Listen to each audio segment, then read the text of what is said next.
disappear on his family and friends. And then tell them not to come looking for him. The stunning courtroom confession on an all-new 2020 beginning right now.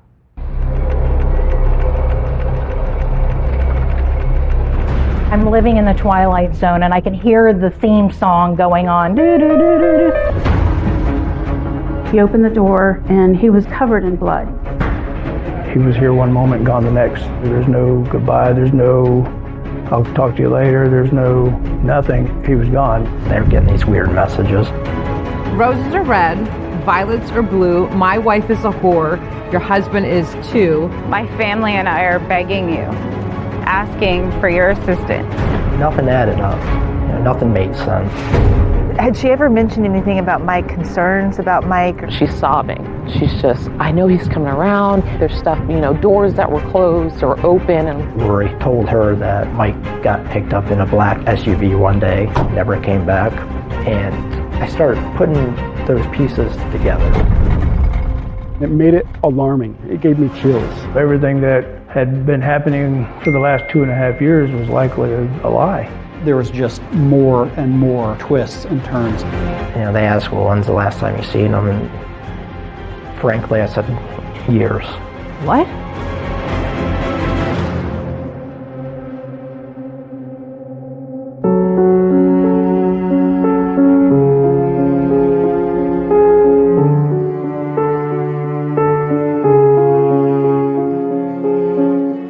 This is Claremont, Florida, a rural community about 20 miles west of Orlando, but a world apart from the tourist-filled amusement parks. Michael and Lori Shaver were raising their 2 children here when his lifelong friend, Scott Amatuccio, started to get worried. We were best friends. We were just always around each other. I could tell something was off. I just haven't heard from Mike for a while. I had texted him at some point in time. He never responded. And then I'm like, what's going on with Mike's Facebook? I go to his page and he wasn't even my friend anymore. For friends so close, an unexplained social media slight like this was too strange to ignore. And it turns out Scott wasn't the only one worried. I would get strange messages. We were just questioning it, like, is he having that many troubles that he has to turn away from his family? The communication went down and it seemed to be it was just a text or a social media Facebook message. We had conversations all the time about where's Mike? Have you seen Mike? Have you heard from Mike? Someone said Michael just took off in a black SUV and never came back. None of this adds up. Clearly something wasn't right. Michael was missing. He was here one moment, gone the next, just gone. Everybody's hair was raised, what's going on? It was that concern that started the unraveling of a years-long mystery as deep and dark as the lakes that surround this place.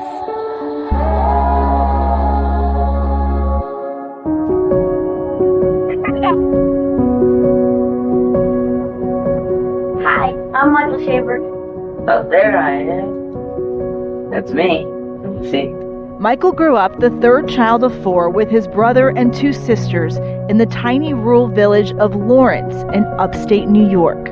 Our relationship was a very special bond. My mom was a single mother, so I would help my mom out whenever she needed help with Michael. I would always put Michael first. This is a photo of Mike and I. We're at my house that I grew up in. We would just have fun as kids, ride our bikes all day long and go on adventures, always playing around the neighborhood. I built all by myself. She was great at playing drums. Eventually learned to play guitar. We used to have this band. we called it Rifles and Dandelions instead of Guns N' Roses. That was our silly way of coming up with a band. As a young man, Michael showed a talent for working with his hands. I played with tools all my life. I believe that the genes were passed on to Michael because as a kid he used to repair stuff around the house. He would go around the town and people would actually give him stuff. He would fix it. He may take an old bicycle or something and fix it up and make it work again for somebody. And it's like a sense of accomplishment, saying, I fixed that. One time, him and his friend built an airplane out of wood in the backyard.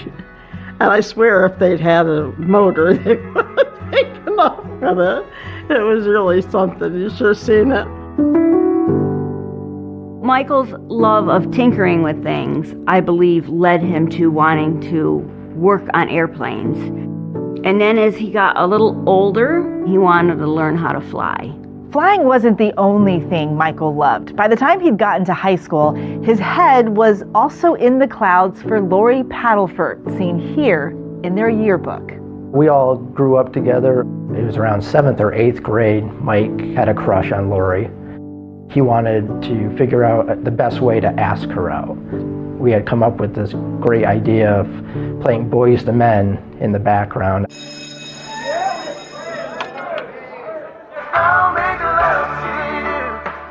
So that's how they ended up dating. I don't think I really understood how serious it was until after they graduated. Then they were talking about marriage. This is a picture of Mike and I at his wedding. I was his best man, and this was us together. Their wedding was beautiful. Lori, she was so happy. I remember Michael couldn't stop smiling. He eventually got his commercial pilot license, worked for Piedmont. He loved it, and he used to take his friends up and do loop-the-loops with them, and they loved it.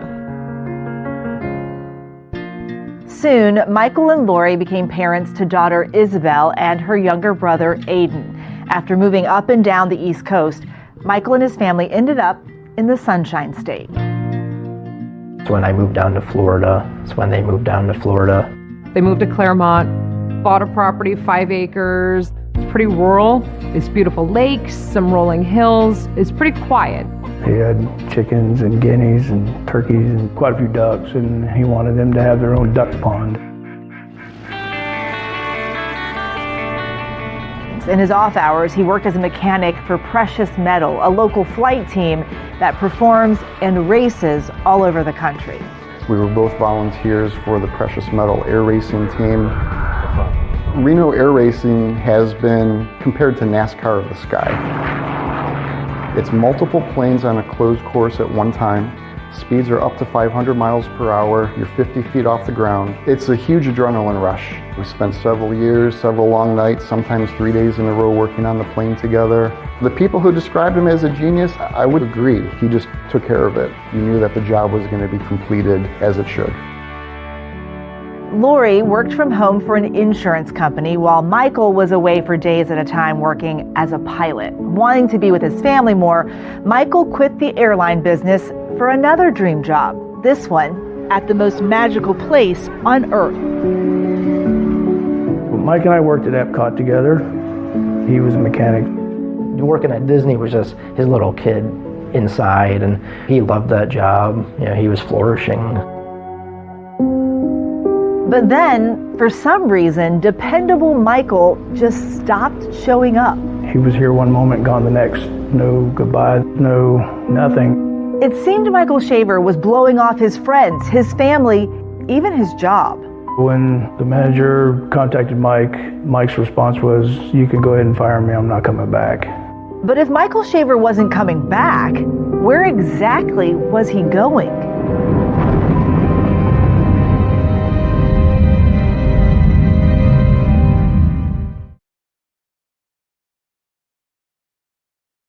I was the neighbor for Lori and Mike Shaver. Mike was about the same age as my oldest son, so he was kind of like another son to me.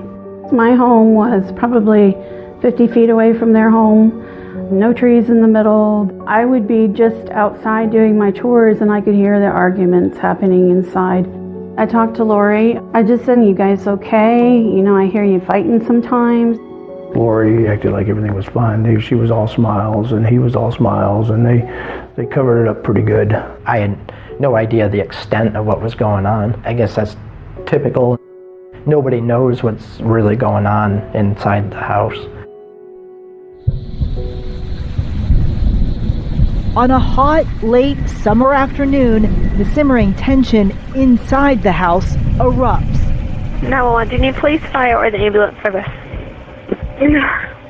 Please. I'm on my way to the sheriff's office right now. I got my kids along. What's going on? It was a domestic violence dispute. My hand is bleeding. I had just gotten home from work and my phone rang and it was Mike.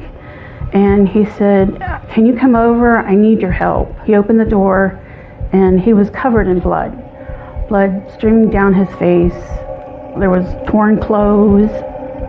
I took a whole lot of photos just in case he needed it at any point in the future.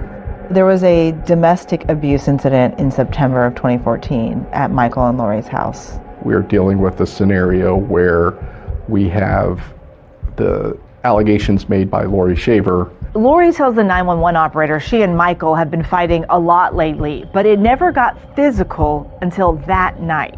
I grabbed my gun because he has a gun and I hit him in the head with it. I grabbed my kids and left. He pulled out a gun on you? Oh, yeah. He grabbed my car keys and stuck them in his pocket. I fought him to get my keys out of his pocket, and then I grabbed my kids. Mike's version of events was she was the one that grabbed the gun. She was the one that was initiating the violence. He was trying to calm the situation down. He said that they had been in a fight and Lori had threatened to kill him and herself, and that they had wrestled with a gun. Has there been any drinking tonight? Yes, there has. We probably had 3 beers since 2 o'clock. You both had 3 beers? Yeah. Michael admits he kept the car keys from Lori to prevent her from leaving, but he says that's because he didn't want his wife driving with the kids after she'd been drinking. Both say during the struggle, Lori hit Michael on the head with her revolver. The revolver that was on the bed looked like a .38, and it had pink plastic grips. Then I noticed there were roses all over the floor.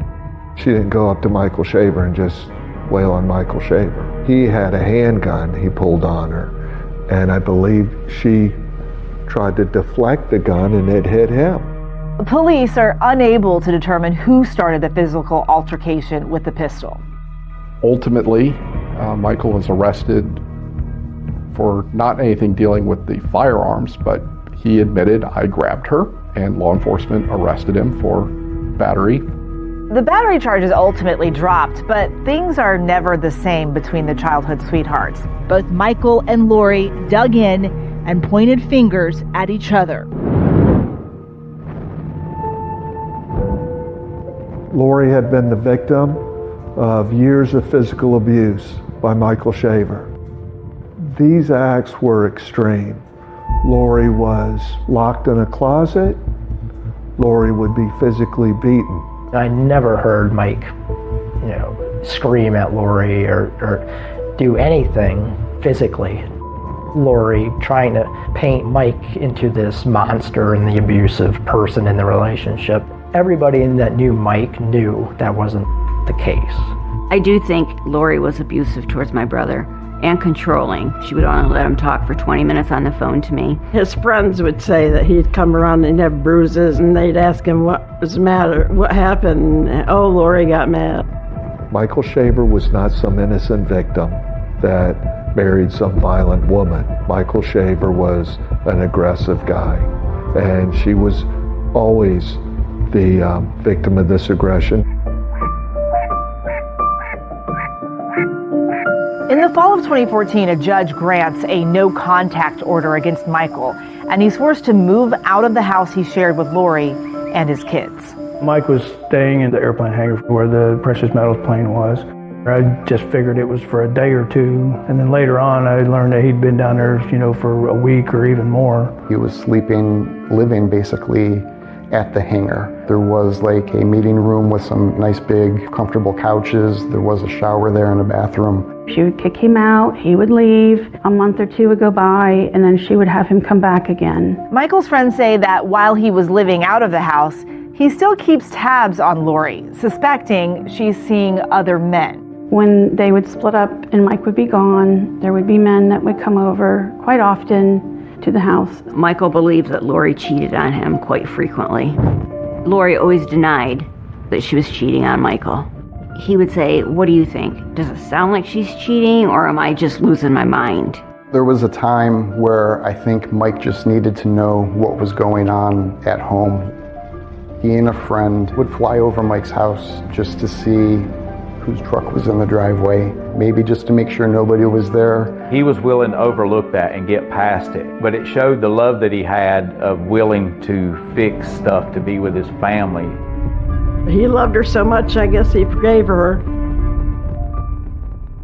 Michael's repeated attempts to save his marriage began to strain his other relationships. I tried to go visit Michael and his children in Florida, and always at last minute, I would get a message saying that Lori said it was a bad time, that we shouldn't come down. But soon the communication from Michael went from infrequent to almost non-existent.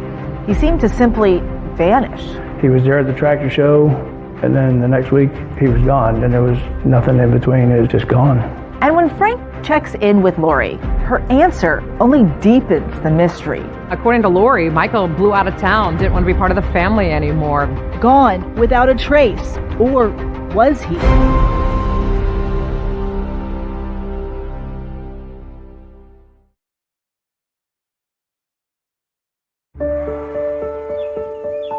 Michael and Lori had a roller coaster relationship, but in the fall of 2015, things seemed to be going well.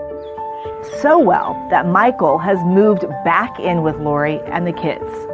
I know that he went home and that they were trying to work things out. He had quite a few ducks, and they were staying with the chickens in the chicken coop, and he wanted them to have their own duck pond. He was digging out a duck pond in the back for her ducks because she wanted to raise ducks and chickens. So he was home, they were back together again. But then things take another turn. November 7th, 2015, it's a day Frank Merritt says he will never forget. He and his family met Michael and Lori Shaver and their children at a local tractor show. Oh, it was really hot that day. They do a show 3 or 4 times a year during the winter months. It's just a bunch of antique tractors, and it's like a flea market. Mike was really into that stuff. He really liked that old stuff. But Michael's friend and co-worker Frank says he could once again sense an unspoken tension between Michael and Lori. She just wouldn't make eye contact with us. She wouldn't speak with us, and it was just kind of weird because she was usually more bubbly than that. And then he says, "Hey, I gotta go." So they left. The next time Frank hears from Michael is by text, 2 days later. He had texted me on Monday that he was going to have to quit his job to save his marriage. So I just kind of backed out of it. I just left him alone. So when he didn't show up Tuesday, I didn't think nothing of it. It's just, well, he's got some problems. They'll work it out. And then Wednesday he didn't come, and Thursday he didn't come. And it wasn't until Thursday night that our manager came to see us. After 3 days of no showing at work, Michael's manager reaches out to him and gets a surprising response back. Mike's response was, "You can go ahead and fire me, I'm not coming back."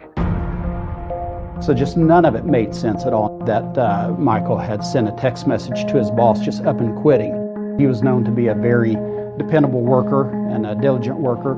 That didn't add up at all. Like, well, if he's not showing up and not calling, I'll go by and check on him. But when Frank goes to Michael's house looking for answers, he only ends up with more questions. Lori answers the door. I asked where Mike is at, and she said he's not home. And I said, "Well, what do you mean he ain't here?" And I said, "Well, his car's here." And his car was in the driveway. So she said, "He's not here." Frank says Lori eventually told him that after a heated argument, Michael stormed off, catching a ride with his friend Robert to Georgia, and she hadn't seen him since. Mike never told me he wanted to go to Georgia. He had never spoken about wanting to leave the state, leave the marriage, any of that. I thought he was happy here, and we were doing so well, and then it's like, huh? What an idiot. I felt like that was the wrong thing to do, it's just walk away. I reached out to Lori through Messenger on Facebook, and I said, "Do you know where Michael is? And She said, no, he left the kids, he's not paying child support. This strikes Michael's sister Stacy as completely out of character for the brother she knows. His kids meant more than anything in the world to him, and he would not just up and leave his children. And when I was texting with him, he says, I'm never coming back, and just wasn't answering his phone, never coming back. I knew they were having some marital problems, so I felt like he needed some space. He doesn't want to be involved with this craziness. Could Michael have finally had enough of his rocky marriage and decided to ditch it all, his job included, and head north to start over? It was his dream job. He would never quit. Nothing added up. Nothing made sense. What was strange and unusual about the messages that Mike was sending to his friends and family? The common theme of all of them would have been, leave me alone. I don't want to have anything to do with you. Just leave me alone. I don't have family. He didn't want to be found. He wanted to be left alone. He was not coming back. He had abandoned his family and he was gone. These text messages were completely out of character for Michael. I think that the family really noticed that very quickly. Michael's niece, Desiree Ruggles, got this text from him, flat out saying, I don't have a family. Is there a reason why he's pulling away from our family? Because he doesn't talk to us anymore? Does he just need time? And I got a little angry, and I'm just like, you know what? If you don't want to be a brother, don't be a brother.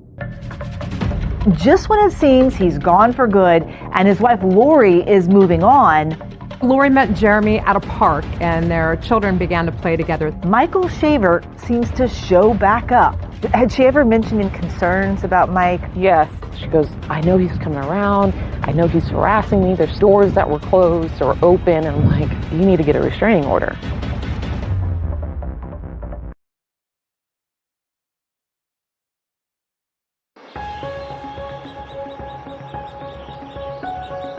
Michael Shaver seems to be abandoning his life. He hasn't shown up to work, and when friends and family reach out to him, they get messages saying, just leave me alone. According to Lori, Michael blew out of town, didn't want to be part of the family anymore, left the state.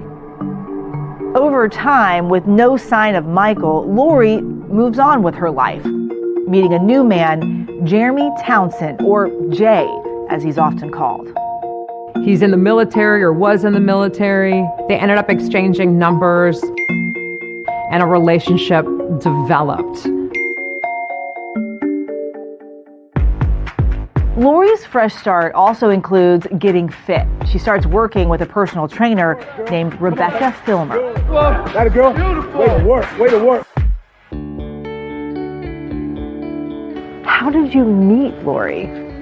So I originally met her at Gold's Gym. I met her through her then boyfriend, Jay Townsend. He introduced us as his girlfriend at the time. She had just lost a lot of weight and she wanted to start working out. Lori was super sweet. She was just someone that was very easy to talk to. She liked going out to dance and stuff. So we just kind of connected. Now you end up becoming roommates. You moved in this neighborhood with her. Yes, we became friends pretty close. So close that Lori confides in her about relationships with men, including what Lori says was a difficult marriage to Michael Shaver. She told me she was in this relationship that he made her feel bad about herself. And I started to understand why she wanted to lose so much weight, why she was so focused on her appearance. I mean, in session, she'd be in the mirror, like fixing her hair and making sure everything was just so. And even though it seemed Michael had initially skipped town, Rebecca says Lori told her that she started to sense that he was back. There was a time we're sitting in the living room and she's sobbing. She's just, I know he's coming around. There's stuff, doors that were closed or open. And I'm like, you need to get a restraining order, if it's getting that bad. She says, no, I don't want to be bothered. It's just going to kind of open up a whole nother can of worms. Rebecca says Lori told her that she was divorcing Michael once and for all and moving on with her life. And she goes, oh, I had the court appearance to settle their divorce. I'm like, oh, okay, how did that go? She said it was settled. She's officially divorced. And I was like, perfect. But Lori's new relationship is far from perfect. She knows that man she's been seeing, Jeremy Townsend, is already married. Jeremy's wife didn't know about Lori. And Jeremy doesn't seem to be leaving his wife anytime soon, something that texts between the two show was creating a strain on their relationship. In April 2016, Jeremy's wife Vanessa gets a surprise. She's at work one day when she receives a flower delivery, but it's not from Jeremy. The delivery comes with a strange card. Roses are red, violets are blue. My wife is a whore. Your husband is too. Sorry about this. Check your Facebook message. We need to talk. Mike. Then Jeremy's wife goes onto Facebook and finds a message from Michael Shaver informing her of the affair. He says he's installed a spy app on Lori's cell phone, and he includes screenshots of text and explicit photos between Jeremy and Lori. Basically, Mike was outing this affair. Lori's relationship with Jeremy implodes after his wife finds out. It was clear that he wasn't going to be leaving his wife. They were going to work it out, and him and Lori were over. Lori moves on from Jeremy pretty quickly to another guy, Travis.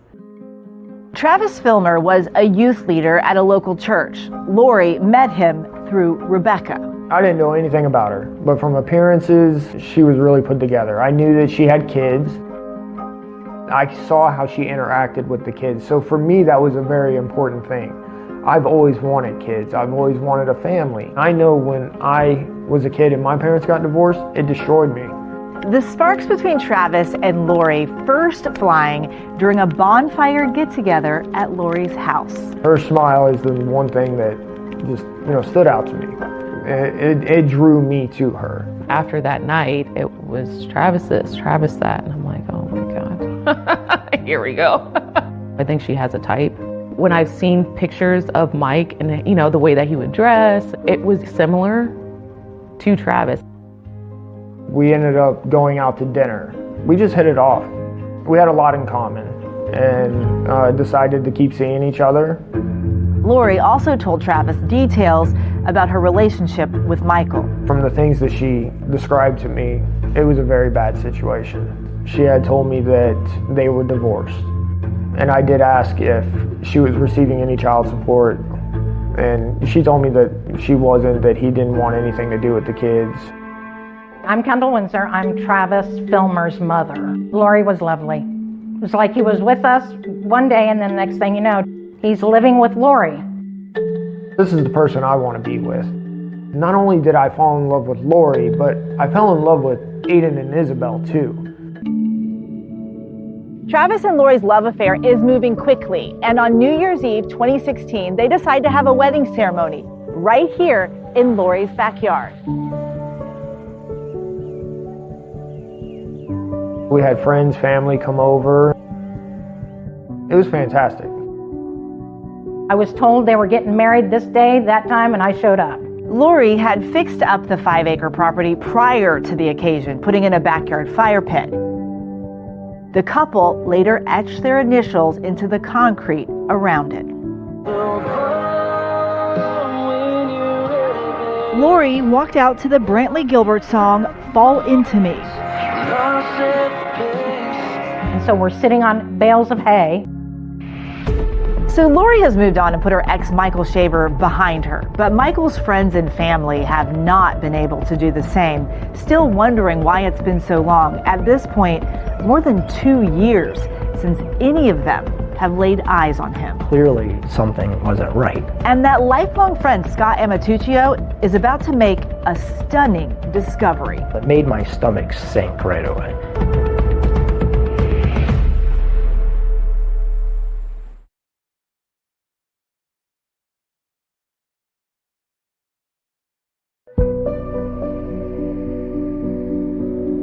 New Year's Eve 2016, Lori Shaver and Travis Filmer had a wedding ceremony in their backyard. Until death do us part. Just steps from that fire pit where their initials are etched in the concrete. And a year later, the couple had even more to celebrate. And I looked at her and I was like, "Are you serious?" And she's like, "Yeah, I'm pregnant." And I was just floored, like absolutely floored. They would quickly add another child to their growing brood, along with the 2 kids Lori shared with her ex, Michael Shaver. Michael hadn't been seen by friends and family since he seemingly walked away from his life. Michael would pop up every now and then with Facebook messages to his family, to his friends. "I don't want to be bothered. I'm working on myself." Even though the years were passing, friends and family said the occasional texts and Facebook messages led them to believe Michael wanted to be left alone. Everybody rationalized it as, give the man space. We knew what he was going through with the family by this point. Yeah, I should have probably texted Mike more and called him, but we were never much into texting or phone calls. I had my first daughter and I was so consumed in that. It was just not on my mind. Scott then gets a phone call from his ex-fiancée, Katina Vasquez, that would change everything. She tells him she happened to be over at Michael and Lori's house 2.5 years ago, right after Lori said Michael skipped town. She had noticed that Mike's possessions were there. Clothing was there, his wallet was there, his phone, all that was there. His car was still there. His guns were still there. Basically everything he owned. Yes. He walked away with nothing. I don't even know that he took his toothbrush. Katina tells Scott that during that visit, she asked Lori where Michael was. Lori told her that Mike got picked up in a black SUV one day, never came back. He would never do that to his family or kids. In a vacuum, you're not going to put anything together, but you start getting these other details. Clearly, something wasn't right. It's those details that made my stomach sink right away. Eventually, Scott pieces together that no one has seen or spoken to Michael in 2.5 years. He decides it's time to reach out to Michael's sister in upstate New York to compare notes. Scott and I just happened to be messaging back and forth one night, and we're like, none of this adds up. Stacy and I had been talking, they're getting these weird messages. They'd be kind of short, out of character. There was a wording that he didn't use. He never called me bro. There was a couple there that said, "Just leave me alone, I'm moving to California." Just some crazy stuff that just didn't sound like him whatsoever. He had texted me one day and asked, "What's Mom's number?" I tried to call her. It must have changed. My mother's phone number has been the same for 30 years. With his suspicions growing, Scott does what any of us might do when trying to track down his now long-lost friend. He logs onto Facebook. I wasn't too active on Facebook back then, so I go to his page. And then I had noticed the profile picture had just been updated the month prior to some group of guys in a bar. I had to zoom in and make sure, nobody looked like Mike in that picture. Scott then does a reverse Google image search, trying to determine where this photo came from. Turns out, it matches a photo from a Bloody Mary mix company. Clearly, somebody took that picture online and put it as his profile picture. And Michael's recent posts also seemed off. They were different from what he typically posted in the past. His activity on Facebook was usually pictures of himself, pictures of friends, pictures about the plane that they would work on. But all of that ended, and then it started up with various silly memes that were just not in keeping with his personality whatsoever. Michael's friend Scott, along with his sister Stacy, knew it was time for something drastic. Since I was in New York and Scott was in Florida, Scott told me that he would go to the police. And when I called, I said, "I'd like to file a missing person report." They asked, "Well, when's the last time you seen him?" And frankly, I said, "Years." They didn't take me seriously at first because you're now filing a missing person report years later. Scott is able to convince police in Florida that his concerns are serious enough to warrant a welfare check. And when a deputy goes to Lori Shaver's house, something catches his eye that's been hiding in plain sight for years. And that's when I really started to get chills up my back. I'll take you there to see for yourself. This has got to be the strangest case in my career.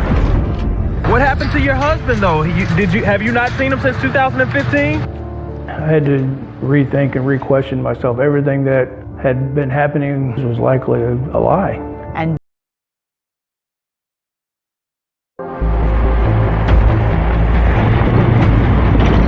when you walked out here, were you immediately surprised? I really started to get chills up my back. But what about the chills when a totally unexpected person confesses? Everyone was just like, what? When you have a witness take the stand that says, I had a role in it, that's pretty incredible. I know it sounds weird. I know it does. The reality was that he was digging his own grave. That was one of the most bizarre videos I've ever seen.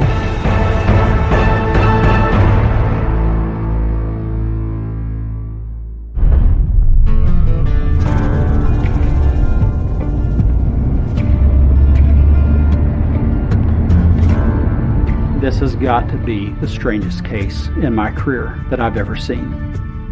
It was as though this guy had literally just vanished.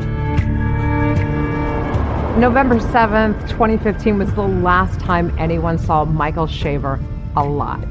His family hadn't seen him. His friends hadn't seen him. No one had actually talked to him on the phone or talked to him in person. It was very weird. They will tell you he would never, ever leave his 2 children. He had 5 acres of property and a tractor. He walked away with nothing. It's been 2.5 years since anyone has seen or spoken to Michael Shaver. His loved ones are concerned. So his longtime friend, Scott Amatuccio, decides to call law enforcement. He requests a welfare check. So this is South Claremont. We're probably 40 minutes northwest of Orlando. So this is a very rural area. Corporal Corey Anderson was one of 2 deputies that respond to the welfare check call that day in February 2018. It was out of the ordinary. I haven't seen a call like that in a long time. What about it felt unusual to you? Usually a well-being check is, hey, I haven't heard my friend in a while. Can you go check on him or have him call me? Not anything like he's missing, he's not responding to calls, he's making posts that aren't like him to make. People just don't up and leave, you know?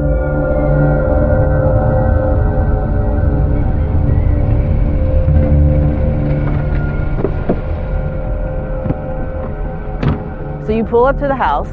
What's the first thing you do when you get here? Deputy Morris and I, we meet, and then we approach the house together. Did someone answer the door? Yes, Miss Shaver answered the door. She had a 2-week-old infant in her arm, so she stood on the porch and we just started to ask her questions about the whereabouts of Michael Shaver. What was her demeanor like? Was she friendly? She was cool as a cucumber, and it made it almost alarming. It gave me chills speaking with her. Lori really didn't seem very apprehensive or nervous or surprised. The way that she was answering questions, withholding information. What kind of withholding of information? Some of the dates that she used for when he was last seen, the last time he was at work, the day-to-day things that she would know weren't adding up. Did she say why he left? What happened? She did not. She simply said that he absconded and has not been seen or heard of. Has no idea where he would be. Corporal Anderson then asks Lori if he can take a look in the backyard. She welcomed them onto the property. She appeared to be very cooperative. She appeared as though she had nothing to hide. Obviously, they noticed it was a beautiful, sprawling 5-acre piece of property, and they were able to walk the outside of the property and look around. The deputies noticed multiple outbuildings in the backyard, as well as a chicken coop, rabbit hutch, a fire pit, and an above-ground swimming pool. But when they ask if they can perform a more thorough search of the backyard, things take a turn. And that's when her cooperation ended suddenly. She said, "You guys need to get off my property." Oh, immediately. And you can contact my attorney. So that was a huge red flag for me. That's when you knew something was up. She shut that down and couldn't get them out of there fast enough. So detectives got the report from the deputies, and they began to plan their next steps and how they were going to move forward to get back out to the property and do a more thorough search. I had just left work. I was on my way home, and Lori called me crying, saying the police are here and they're looking for Michael. She was very upset. She seemed like she didn't really know what was going on. Lake County deputies say it was his friend who initially reported him missing. Today, we're learning more about Michael Shaver. I turned on the news, and that's when it hit that he's actually missing, that it's not good. I remember thinking it's a complete misunderstanding. They're gonna find that he just wasn't where he was supposed to be. It just kind of snowballed into he's missing. Working to learn what happened to a man who's been missing. Channel 9 was there from the beginning. We went out to her house and said, "Hey, your husband's missing. Is there anything you want to say?" I wanted to ask you about the sheriff's office investigation into your missing husband. I have an attorney. You have an attorney? Contact him for any statement. She basically told us to get away from her truck, and she didn't want to talk to us. What happened to your husband, though? Have you not seen him since 2015? His wife didn't report him missing at all, and years go by. You would think a spouse would want to talk and get his picture out, get the information out. She blew by her cameras. She had nothing to say. Meanwhile, as detectives are digging for more clues into Michael's possible whereabouts, they discover some startling information. They learned that his driver's license was expired. There was not a new driver's license issued in any other state. Good luck.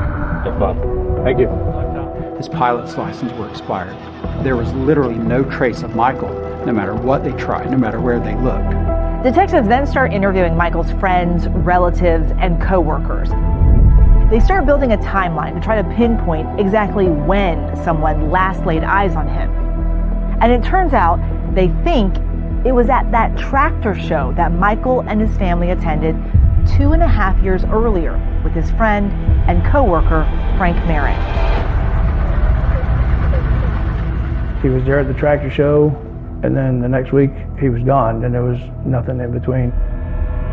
And it was just days later that Michael sent that strange text to his boss, abruptly quitting his job. Based upon all of these bizarre circumstances, we knew something had happened to Michael. 3 weeks after that initial welfare check, detectives finally secure a search warrant for Laurie Shaver's property. It was a huge scene. There was law enforcement up and down the road. Investigators come in with cadaver dogs, and they start searching the property. I've seen it on TV, on the news, but I never, ever imagined this would be happening next door to me. One of the cadaver dogs is walked along the backyard and alerts to a dirt mound multiple times. That's when they brought in all the big guns, the big equipment. We began digging up that yard.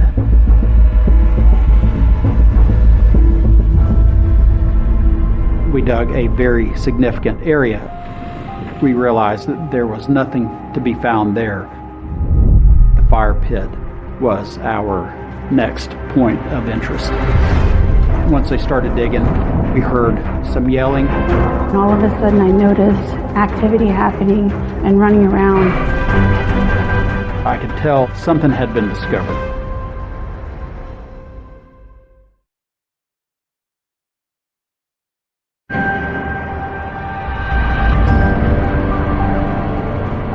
Investigators with Florida's Lake County Sheriff's Office are back at Michael and Lori Shaver's home, armed with a search warrant. They're now scouring the property.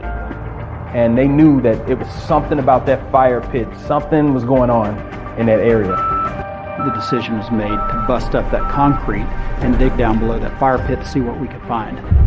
And there were tents up from investigators as they were excavating and sifting through the dirt. Once they started digging, we heard some yelling, but we knew we were onto something. I have never seen anything like this before in person in my backyard. Oh, they're running. At one point, investigators and the crime scene technicians, they're digging in that area. We see them put their hands over their eyes, and we said, hey, something just happened. And I can tell you that we have found what appears to be a bone that is consistent with that of a human upper arm bone. They began to dig, and 3 feet below, there was Michael. A gruesome discovery in a backyard in Florida. Police are finding what are believed to be human remains. What did you find in that gravesite? There was a blue tarp, and beneath the blue tarp were the remains of Michael Shaver. His body was found to be wearing a pair of underwear, a pair of shorts. He had on a pair of socks. There was a piece of a fitted sheet also around the body. So it was evident that the body had been wrapped up and placed in that grave. How deep was this grave? About 3.5 feet. Investigators say the remains were skeletonized and looked like they had been there for quite some time. When the body was discovered, Lori was sitting in her truck. My photographer and I walked over and we knocked on the window. I'm on the phone with my attorney right now, and I'm not making a statement. And shortly after, she took off. It just seemed strange that's when she decided to take off and leave after being there for hours while the search was being conducted. 3 weeks before the remains were found back on the day of that welfare check, Corporal Corey Anderson was convinced there was something underneath that concrete. And this is where the fire pit was. Yes, the cement slab was here. It's what he noticed then that raised investigators' suspicions enough to come back with a search warrant. As I was approaching the cement slab, you could clearly see a depression, and I took out my cell phone and just started snapping pictures. And you saw that depression. Were you immediately surprised? I was, and that's when I really started to get chills up my back. You immediately thought it was a shallow grave? Absolutely. It's unmistakable. It was the size of a human adult body. It was really a remarkable sequence of events where a deputy who actually had the experience that this particular deputy did just asked permission, hey, maybe you guys mind if I take some pictures and walk around the back of the yard? The right person saw what started this case. I mean, I considered Mike my best friend. It's pretty tough knowing that he's laying in the dirt like that.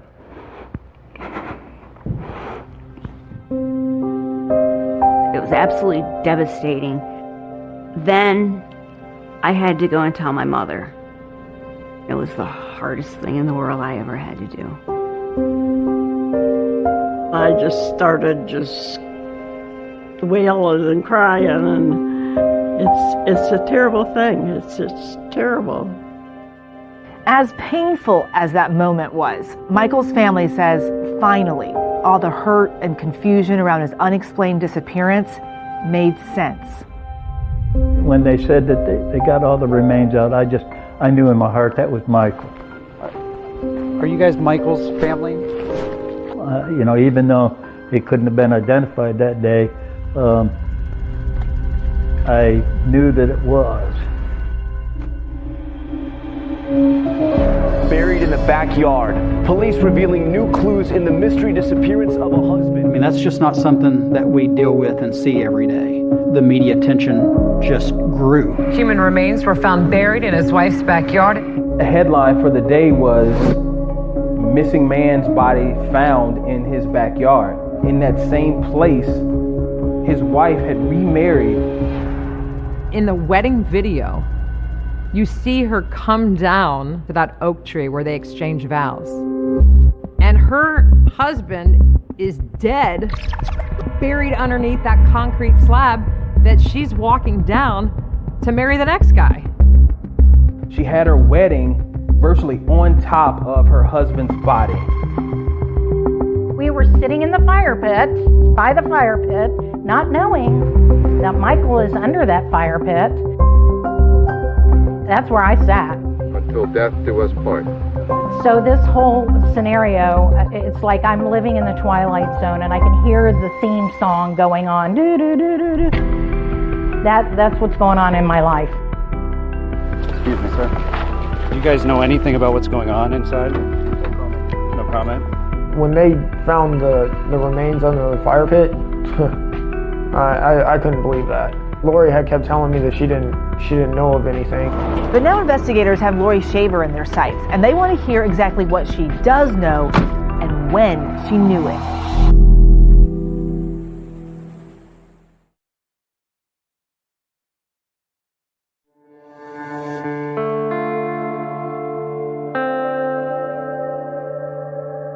After Michael Shaver's remains are recovered from a shallow grave in the backyard of the home he once shared with his wife Lori, the medical examiner determines that what put him there was a single gunshot to the head. And the projectile was found inside of the skull. It was pretty much a straight-on shot to the back of the head. Any DNA, any evidence of who would have put him there? Pretty much everything in that grave site was sent to Florida Department of Law Enforcement for analysis, and there was no DNA that was found, mostly because of the decomposition process. So over time, it's really hard to find DNA if it's in the ground, even if it had been there. Yes. But to many people's surprise, even after the gruesome discovery, Lori Shaver remains a free woman. Lori wasn't immediately arrested, and that was something that was pretty frustrating for the family, but investigators had to build a case against her, and they knew that they would only get one shot. Lori Shaver didn't get arrested right away. Correct. Why? There were still phone records, Facebook records to obtain, and piecing together all of these different pieces of evidence to try to figure out what happened. We knew he was last seen November 7th and didn't show up to work November 10th. So we believe it happened during those 3 days that he was killed by Lori. If that's true, that's months before Lori met Travis Filmer, who says he believed she was divorced from Michael Shaver. Lori didn't divorce her husband during this time that Michael was missing. Lori never went after him for child support. Finding out that Lori was not divorced, that was a shock. And detectives are the ones that told me. Travis says that after Michael's body was found, he and Lori didn't discuss the investigation. Lori and I, we didn't talk about things. She never told me that there was a body on the property. I know based on my experience with law enforcement and being in trouble, it was extremely important for me to not ask about anything. Did I have questions? 100%. I very much did, but I knew that I could not talk to her about the case. But detectives are asking questions, interviewing those close to Lori like Katina Vasquez, the ex-fiance of Michael's childhood friend. They wanted to know what she knew about Lori's supposed divorce from Michael Shaver. She was telling me that she was filing for divorce. And then next thing you know, she's married. And I was like, how does that happen that quick? Like, it was just weird. Like, I'm like, this makes no sense. Investigators also tracked down that friend of Michael's who Lori said picked him up in a black SUV and drove him to Georgia. Did you ever give him a ride to Georgia? Georgia? No. No. Do you recall what kind of vehicle you owned? I believe it was a Mitsubishi Galant. You remember what color it was? Blue. When detectives talk to the Shavers' neighbor, Wilma, they hear something really dark and unexpected. She tells them Michael Shaver actually started the project that eventually became the fire pit and concrete slab where his body was found. He was working very hard to make her a duck pond back there. And the reality of what he was doing was that he was digging his own grave. What physical evidence was there? We have a body buried in the backyard. We have evidence of a gunshot wound. And we have a caliber bullet that was consistent with the type of weapon that was sold by Lori Shaver. Another witness comes forward to say that after Michael disappeared, leaving everything behind, Lori began selling his belongings. You are the owner of JB Guns in Bushnell, Florida, is that correct? I am, yes, sir. After I had seen the news report and I saw the lady's picture, as in the wife of the missing person, I was like, I bought all of his guns, I'm pretty sure of. She's like, well, he just up and left. And I'm just selling all this stuff. Key to this case, police think Lori Shaver was hiding that her husband was gone for good, pointing to data suggesting those Facebook updates and messages to family and friends, seemingly from Michael, were actually coming from her. These Facebook message postings by both Lori Shaver's account and Michael Shaver's account had the same IP address, which means the same person was using them both. Everything pointed back at Lori Shaver. More than 2 years after Michael Shaver's remains were found, his wife has now been arrested for his death. Lori Shaver is charged with second-degree murder with a firearm. She pleads not guilty. I didn't understand how she was possibly arrested. Yes, they're saying that they found a body on the property. Yes, they're saying that Lori had some major involvement in this. There's always two sides to a story. There always is.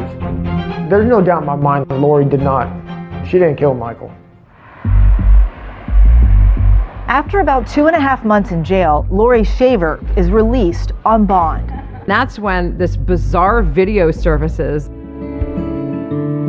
of Lori and her defense attorney making a plea to please donate to her defense fund. Good morning, I'm Jeffrey Weggs. Sitting to my left is Lori, a client of mine. I don't know why I've been targeted, why I've been set up, or charged with this heinous crime. I am not guilty. I am a daughter, I'm a friend, I'm a neighbor, I'm a servant of God, I'm a wife, and I am a devoted mother of 4. In that same video, Lori's attorney says his client is innocent, and at trial, they are prepared to say who actually killed Michael Shaver. We're not going to mention his name. He proclaimed he had the special skills to kill somebody. As her trial nears, Lori Shaver's attorney makes another shocking claim. Now, it's not just one person responsible for her husband's murder, but 2. And who they say that second shooter is takes everyone by surprise. Honestly, I've never heard such craziness.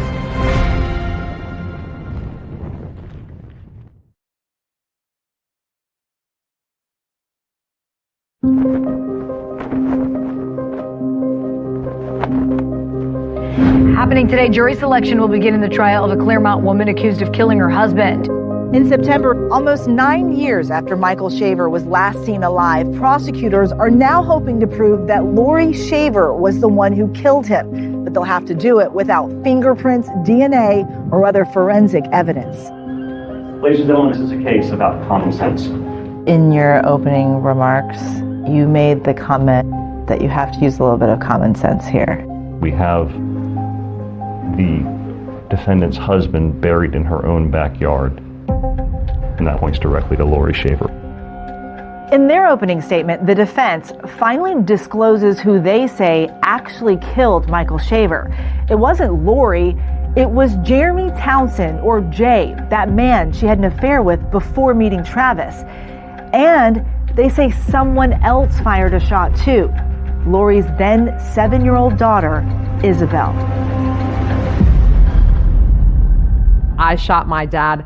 That was a bombshell. The defense presents a stunning story to the jury. This bell-shape and this young girl, in desperation and in fear, runs and retrieves fire as she believes she shot Michael. They were separated. Michael came in the residence One morning, Lori was getting the children ready for school. Lori refused to go back with him. He got angry, started beating on her. Lori ended up on the floor. Isabel retrieved a handgun, and she believes she shot Michael Shaver. And at that very moment, the defense says Jeremy stormed into the house and took control. And walks Jenny. Takes a gun from Isabel. Shoots Michael Shaver. Says, Lori, get these kids out of here. I'll take care of this. But prosecutors say this story is preposterous. They argue that Lori Shaver acted alone and killed Michael for her own selfish reasons, to be with her then boyfriend, Jeremy Townsend. What is the motive here? Lori really wanted to be with Jeremy. She actively sought to ruin that relationship between Jeremy and his wife. She pretended to be Michael in order to out Jeremy to his wife. And she tried to do that through Facebook messages from Michael's Facebook account. And when she didn't get a response from Jeremy's wife, Vanessa, she sent a bouquet of flowers to Vanessa with a card. The card that came with those flowers, did that include a message? It did. And can you go ahead and read that message to the jury, please? Right. That's okay. Ms. Townsend, is this a difficult day for you? It is. It says, roses are red, violets are blue, my wife is a whore, your husband is too. Sorry about this. Check your Facebook message, we need to talk. Mike. The flowers that were delivered to Vanessa Townsend were actually paid for from Lori Shaver's bank records. Up until this point, did you have any knowledge that your husband was potentially having an affair? No. Lori was convinced that Jay was leaving his wife, and that couldn't have been further from the truth. State calls Jeremy Townsend. He walked into the courtroom in a suit, but he looked like Aquaman with the long hair. Was there ever a time that Lori Shaver expressed to you that she wanted you to leave your wife to be with her? Yes. And was that what you wanted? No. They're supposed to be friends with benefits, no strings attached. He went on and said, I had nothing to do with this. At any point did you shoot or injure Michael Shaver? No. At any point were you involved with disposing of the body of Michael Shaver? No. And after the affair was exposed, what happened with your relationship with Lori? I cut it off. They say it's not the crime that gets you caught, but the cover-up. And prosecutors argue that Lori's attempts to impersonate Michael online show all the signs of a badly executed cover-up. Facebook helped solve the murder. Michael's family up north had heard from his Facebook account. Was there a period of time where you reached out to Michael Shaver in an attempt to communicate with him? Yes. It says, hey, Uncle Michael. And what was that response? Who are you? I don't have any family anymore. I have no clue who you are. Now stop messaging me. Lori was using his cell phone and his Facebook account to present this facade that Michael was still alive. The defense argues the digital evidence is unreliable. It could have been anyone accessing Michael Shaver's Facebook account. You'll ask yourself this: how does this digital data prove that Lori Shaver killed Michael Shaver? It doesn't. But prosecutors say they have more than digital evidence. They argue that Lori had access to multiple firearms that could have killed Michael Shaver, including the pink and black .38 caliber revolver that she sold after Michael was last seen. Did you examine that firearm? Yes, I did. Were you also provided a projectile recovered from the skull of Michael Shaver? Yes. The projectile was in very rough condition. Despite the damaged condition of that projectile, were you able to determine the caliber? In this case, the caliber was determined to be .38 caliber class. But the defense points out that the bullet recovered from Michael Shaver's skull could not be definitively linked to her pink handgun. Let me just see if I'm summing this up correctly. The projectile that was in the body could not be linked up to the gun that you're sitting there holding, correct? All class characteristics were in agreement. The result of the individual comparison was inconclusive. How many guns fit into that class? Thousands of guns, if not tens of thousands. With the state's case laid out, it's now the defense's turn, and they're about to call their star witness, Isabel Shaver, Lori and Michael's daughter, who was just 7 years old when he was last seen alive. She's now 15 and says she's prepared to tell the jury what really happened. Isabel, I'm sorry. I have to do this. Do you know anything about the death of your father? I do.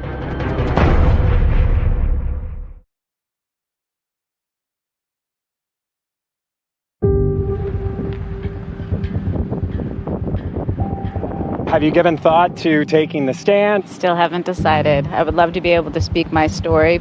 Now, the defense also confirms with me that they say her daughter will take the stand.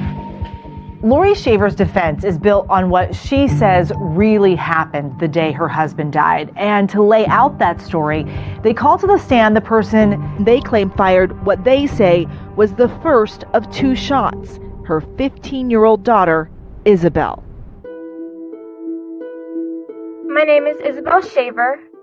Because she's a minor, Judge Carrie Rada does not allow Isabel's face to be shown during her testimony. How old are you, Isabel? I'm 15. I turned 16 this Sunday.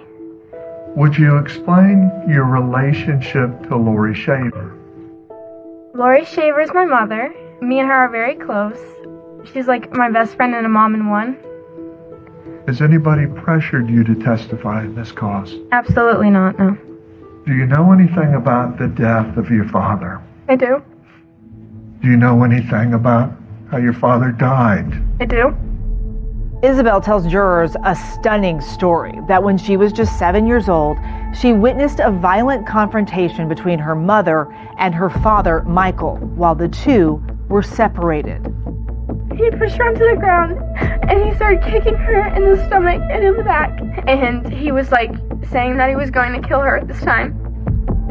I heard my mom screaming for help, obviously, and then he put his foot on the side of her face and pushed it into the ground.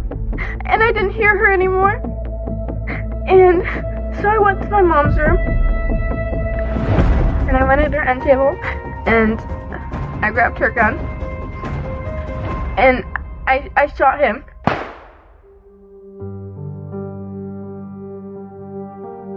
Isabel Shaver goes on to say that after she fired that shot, the man her mother was dating at the time, Jeremy, or Jay as they called him, came barreling into the house. He took the gun from me, and then he shot him again. He told my mom to take us out of the house, take us to school. We are not to tell anybody. We can't call the cops. We can't say anything. Or else he was going to do the same thing to me and my brother. Isabel stated this house was so riddled with so much atmospheric tension that it just didn't seem different. It just was kind of the way they were living. But she didn't say anything to anybody about it. Remember, Jeremy Townsend testified he had no involvement in Michael Shaver's murder or the disposal of the body. And when prosecutors cross-examine Isabel, they challenge her memory of this event. You don't know what grade you were in when that happened, right? I don't. You don't know what month this happened in, correct? Correct. You don't know what year this happened in, correct? Yes. When you have a witness take the stand that says, I had a role in it, that's pretty incredible. I think it was very clear that she was willing to do whatever she could to try to protect her mother and avoid her mom going to prison. It also is not consistent at all with any of the physical evidence.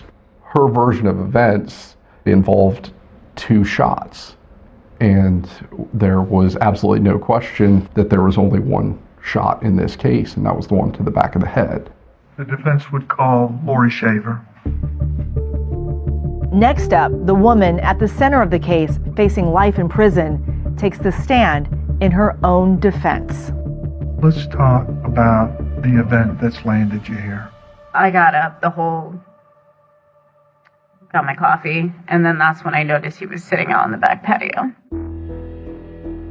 So I went out there, and we started talking, and it escalated. He was holding on to me. And at that point, I was just trying to convince him, like, okay, enough. We'll work it out. And he told me not this time. I was screaming as he's smashing my face into the porch. What's the next thing you recall? I more or less heard it. And then I think I seen her. What's Isabel do? She had fired a gunshot. The next thing I recall is seeing Jeremy, and hearing the gunshot at essentially the same time. He tells me to take the kids, get them out of the house, and he would take care of it. He insinuated that if we said anything, that he was not going to take the blame for this. So what did you do? I took the kids. I left. Lori Shaver tells the jury that when she came home that day, Jeremy was gone, and so was Michael's body. According to Lori, she had no idea his remains were buried in her backyard. Lori, the jurors are gonna ask themselves, why didn't you call the police? Scared? I didn't know what to do. When prosecutors finally get their chance to question Lori Shaver, they challenge her for more details about what they say is a story full of lies. The biggest question I have for you is, when did your husband get killed? The exact date I cannot recall. It was beginning of May 2016. It was not November. Prosecutors say Lori wants jurors to believe that Michael was actually alive in May because that's a full 6 months after he was last seen by anyone. When he left and moved out, he left his car, correct? He stopped going to work and lost his job because of it, correct? I was not aware of that at that time. November 2015, he just vanishes off the face of the earth. No one can account for him, correct? I don't believe that's true. The day that he showed up in May of 2016, what vehicle did you use to get to your house that day? So he gets walked? When you take what she said happened there that day and then just break it down, well, if that's true, where was Mike's car? If that's true, when his body is found, why is he dressed like he was in bed sleeping? It's hard to make a story fit all of the different pieces of evidence if it's not true. She made up this May 2016 story to distract. Jeremy Townsend talked to law enforcement 3 separate times. The evidence that has been presented is not that in May of 2016, Jeremy Townsend shot this man in the back of the head. It's that Lori killed him in November of 2015. Mike is buried in her backyard. She's the one that installs the fire pit and puts the cement slab over his body. She lied to friends, family, and law enforcement about his whereabouts for years. All the evidence points to her because she is guilty of murder in the 2nd degree. Thank you. All right, thank you, Mr. Canuccio. Mr. Wicks? Yes, sir.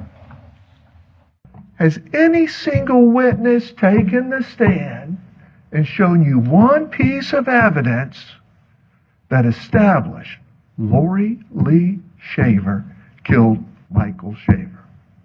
0. 0. And then it's left to the jury to decide which version of the story is the truth. And you wondered in the end if the person who did this was ever going to be held responsible. Has the jury reached a verdict? Yes.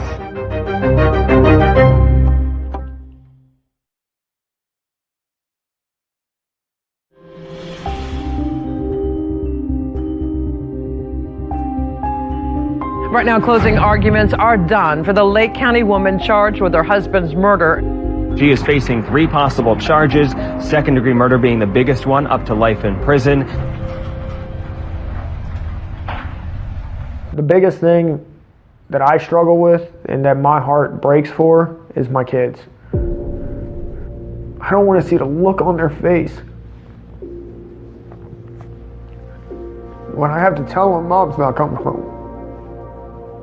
The jury deliberates for just under 4 hours before returning a verdict. We, the jury, find as follows as to count 1 of the charge. The defendant is guilty of second-degree murder. The jury saw through all of her lies, manipulations, all of it. They didn't buy her story for a second. They didn't buy her daughter's story. It was hard to hear Isabel saying those things about her dad, and I kind of feel really bad for her. Everybody that knows Mike knows he had a great relationship with both of his kids. Your reaction, your thoughts as soon as that verdict came down? Elation. We were very happy. This was a long time coming. It will not bring him back, but there will be justice for him finally. It was celebration, sadness, several different emotions. She was part of our family, somebody that you feel that you love and you trust. So also a letdown in some ways, and to see somebody that you did care for at one time that did something so bad. No, I did not get the answers. Why? Why wouldn't she have just let him go in a divorce? She could have carried on her life. And she got married here. Yep, right out there. We walked by here, walked through here, walked all the way out, and yep, right past, a human being. That was just, it's so disturbing because, again, we've been out here. I've stood right where he was, and I didn't know. It upsets you. Yeah. Michael, he was such a great, great person. He loved everybody with all that he had, and I think his spirit will finally be able to be at peace.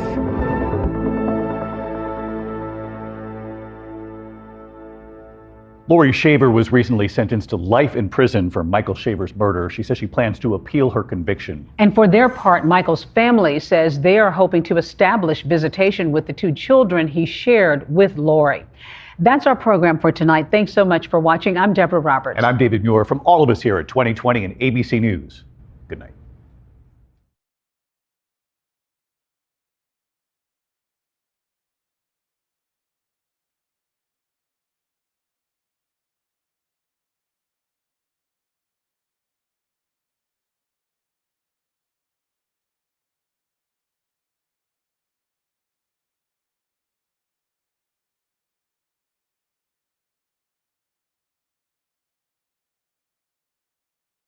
Massive search triggered by celebrities and social media. But now the chilling new details you may not have heard about this missing college student. The all-new 2020 starts right now.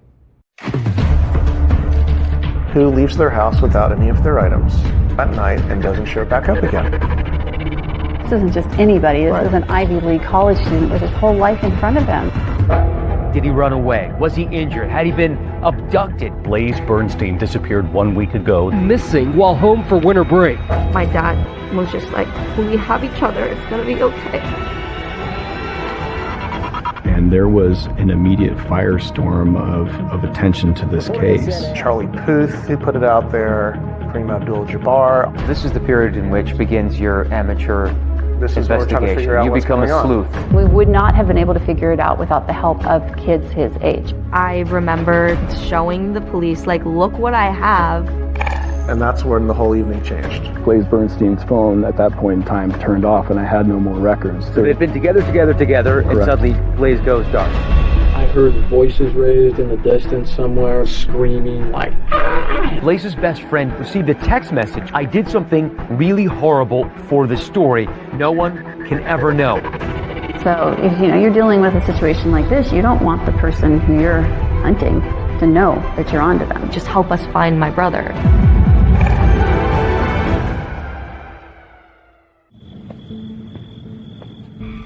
Well, the search wrapping up today for a Lake Forest teen who disappeared while visiting his family over the holidays.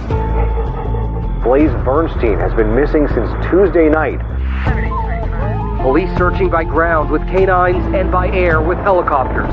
We're hoping that he's just incapacitated in need of some medical assistance. Anyone with information should contact the Orange County Sheriff's Department. Blaze Bernstein. Blaze Bernstein. Blaze Bernstein.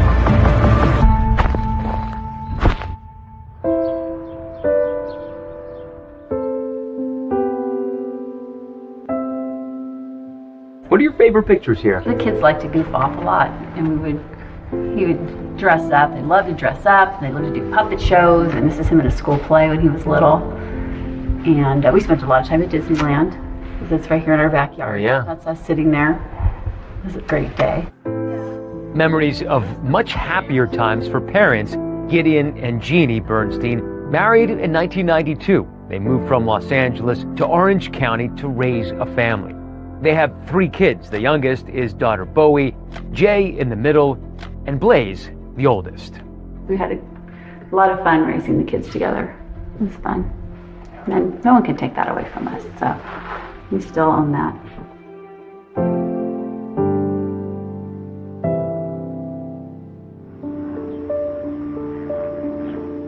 Blaze Bernstein grew up here in the city of Lake Forest. It's an upper middle class bedroom community about an hour south of Los Angeles, home to about 90,000 people. Growing up in Lake Forest was really nice. It was kind of inland from the coast, like 30-minute drive from the beach. It was actually a really quiet residential area. Houses were beautiful, a lot of families there. When we wanted to start a family, we left Los Angeles with the idea that we'd be moving to a safe suburbia, one of the safest places in the country.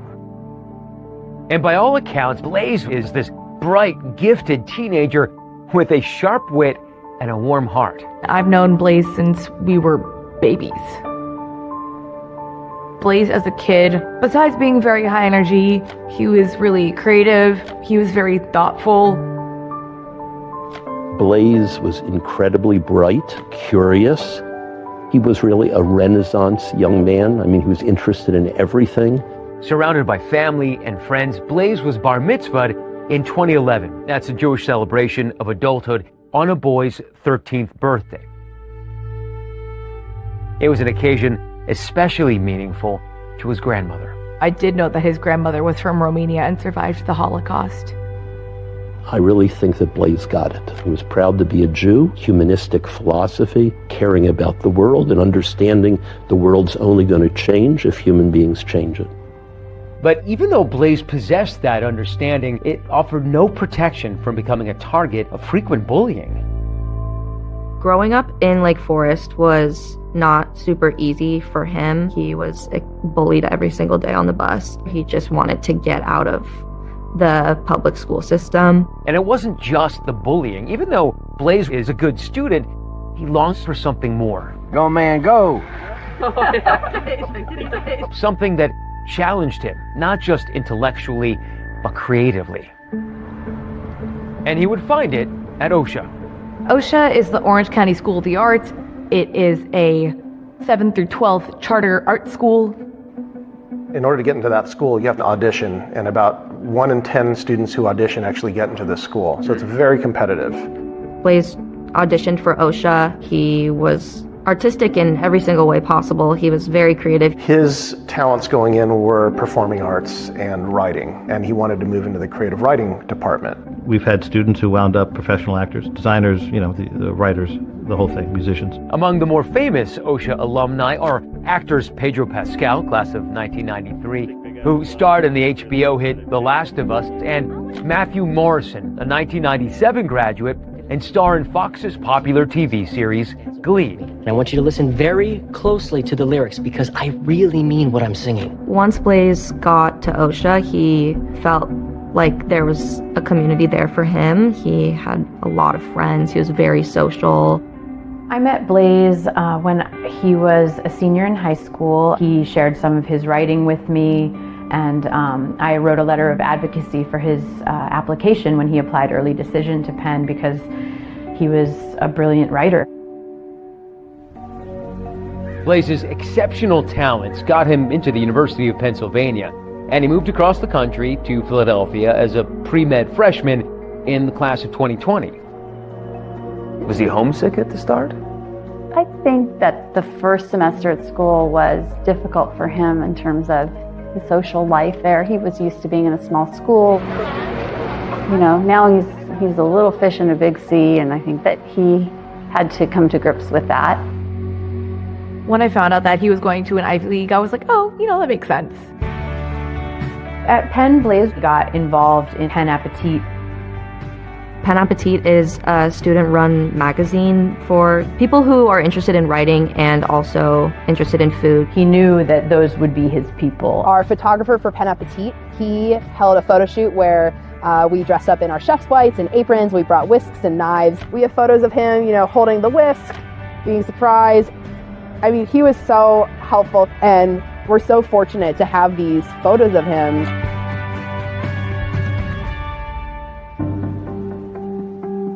It was a Tuesday in January. A 19-year-old Blaze was home for winter break. He was in a really good place and looking forward to second semester of his sophomore year, but not before he treated his family to a special meal. He was baking butternut squash with, you know, sprigs of thyme that were inside them. He made a turkey. And he made a... He took over my job, more or less. I was on vacation, and he was here. So dinner broke up, I guess, absolutely normally. It was a quiet night. Didn't hear anything unusual. I woke up the next day and it was a normal morning. A normal day until it wasn't. I got up and Blaze's door was closed, and the housekeeper said, "Oh, don't wake him, let him sleep in." And I said, "Okay." Well, I knew I had a dental appointment with him that day, so I decided I'd wait until my yoga class was over to try to contact him so I wouldn't wake him. And I tried getting hold of him, and he wasn't picking up, he wasn't returning my texts. But I went to the dental appointment thinking he would show up, and I immediately called Gideon, and I said he never showed up for his appointment. And he said, "Well, are you sure he slept at the house last night?" And that's when we both kind of freaked out. I yelled, "Oh my God." 19-year-old Blaze Bernstein was last seen Tuesday night. We're hoping to find him and bring him home safely.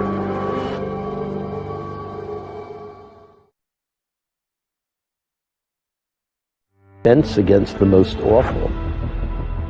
When it became dark outside, I think that's when we started to really be super concerned. One of the first things the Bernsteins thought of is using the Find My app, which allows users to share their location with others. So did you have like a follow my friend on the iPhone? Yes, we did. We had that, and I saw that the location services were turned off. So we called the sheriff's department. They came and they were really downplaying it, like, oh, you know, 19-year-olds, they run away sometimes, but they'll be back. He was adamant that 100% of the time that these kids are out on a booty call or doing something with, he course, told me. we explained that there were some, you know, unique circumstances with regards to, you know, his personal belongings still being here. And so they offered to do a missing persons report. So a kid disappears without his glasses, his wallet, or his keys. There are people who actually told me about it just in the couple of days after he went missing, who suggested that maybe this was suicide. Did you ever contemplate that? Never. Not even close. He was so happy. He was in a great place. He was in one of the best places I had ever seen him before. That week, he was so happy. He was so excited to go back to school. He was so excited to just have the rest of his life. And so at that point, there was no doubt in my mind, he would never have done that. Gideon and Jeannie confirmed with Verizon that Blaze hadn't made any recent phone calls. A quick check of his computer revealed no exchanges on iMessage or Facebook DMs. And so with virtually no solid information to go on, the Bernsteins, along with help from their 14-year-old daughter, Bowie, began dipping deeper into Blaze's social media.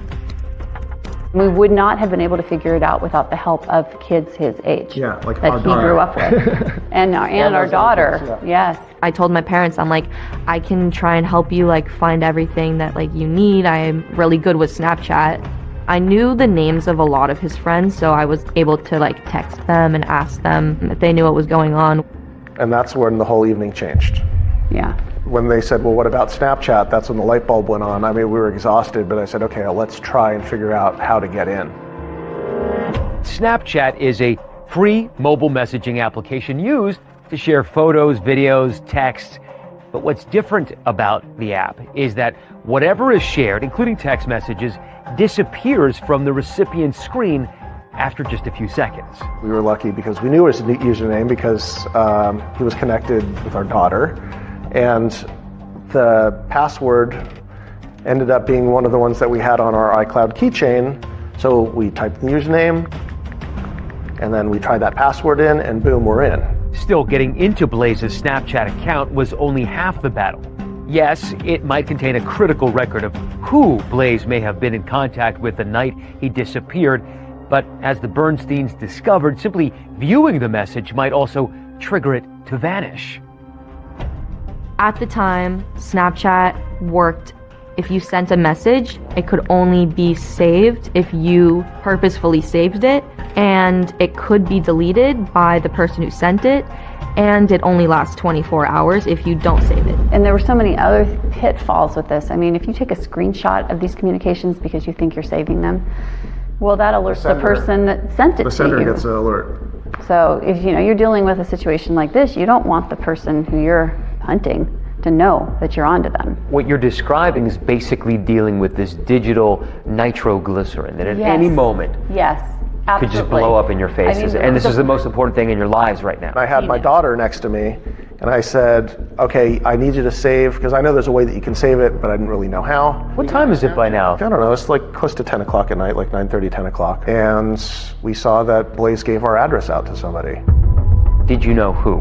We didn't know at the time who it was. We saw the name. I had absolutely no idea who he was. I was so happy that there was somebody who we could talk to that could just help us find my brother. Bernsteins didn't know the person Blaze sent his address to, but in the hours ahead, the discovery of that person's identity would turn the desperate search for their son upside down. Hi, this is Blaze's dad. We really need to know what you know. We can't find him. This is becoming an urgent issue with trying to figure out what really happened to him, and we're going to really need your help on this because you're the last person that probably saw him. That was not the person that I really expected him to be with.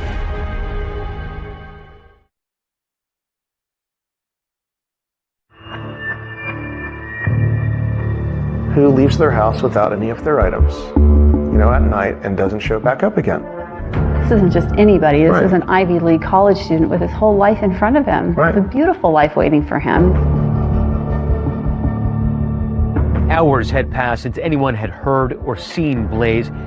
Did he run away? Was he injured? Had he been abducted? There was no sign of him anywhere. Now, as darkness fell, there was finally a glimmer of hope. We wanted to make sure that if there was any chance that Blaze was still alive, that we took it. I wanted to ensure that not 1 second was wasted. And the Bernsteins discovered something else. It was a final text message sent to Blaze at 3 p.m. from his best friend. Hey, I'm really worried about you. Please text me. There was no reply. The Bernsteins frantically reached out to that best friend, who told them Blaze did exchange messages with someone else overnight. Now it seemed that person was their best hope of finding Blaze. We don't know what the conversations were that led up to his disappearance, so we want that information. Gideon Bernstein, through his own investigation, found out that there was communication on the Snapchat application. And so he was able to message through direct messaging Sam Woodward. We didn't know who he was. I was like, we should call him. Like, he definitely knows what's going on. And so I encouraged my dad to call him, and we recorded a call. We haven't heard from him all day. He missed an appointment today, and then we started getting concerned, and I've been trying to figure things out. So you're the first real clue to the puzzle here. Yeah, honestly, I'm sorry. I don't know if my dad told me to record it or if I just had the thought that maybe having any sort of evidence that we could hold on to would be able to help us. I don't mean to put any pressure on you. I know you're a nice young man, but I'm asking you for help on this if you can, if you've got the ability to do that. Absolutely. I want to find Blaze as much as you do. During that call, Sam Woodward told Gideon that Blaze suggested they drive to a nearby park to meet yet another one of his friends, but never mentioned that friend by name. And he said he invited a third friend to come along. So I said, okay. I didn't want to speak because I didn't want to get involved, but I was listening and to my dad, just ask him questions and go back and forth. And then did he get out of the car, or what happened?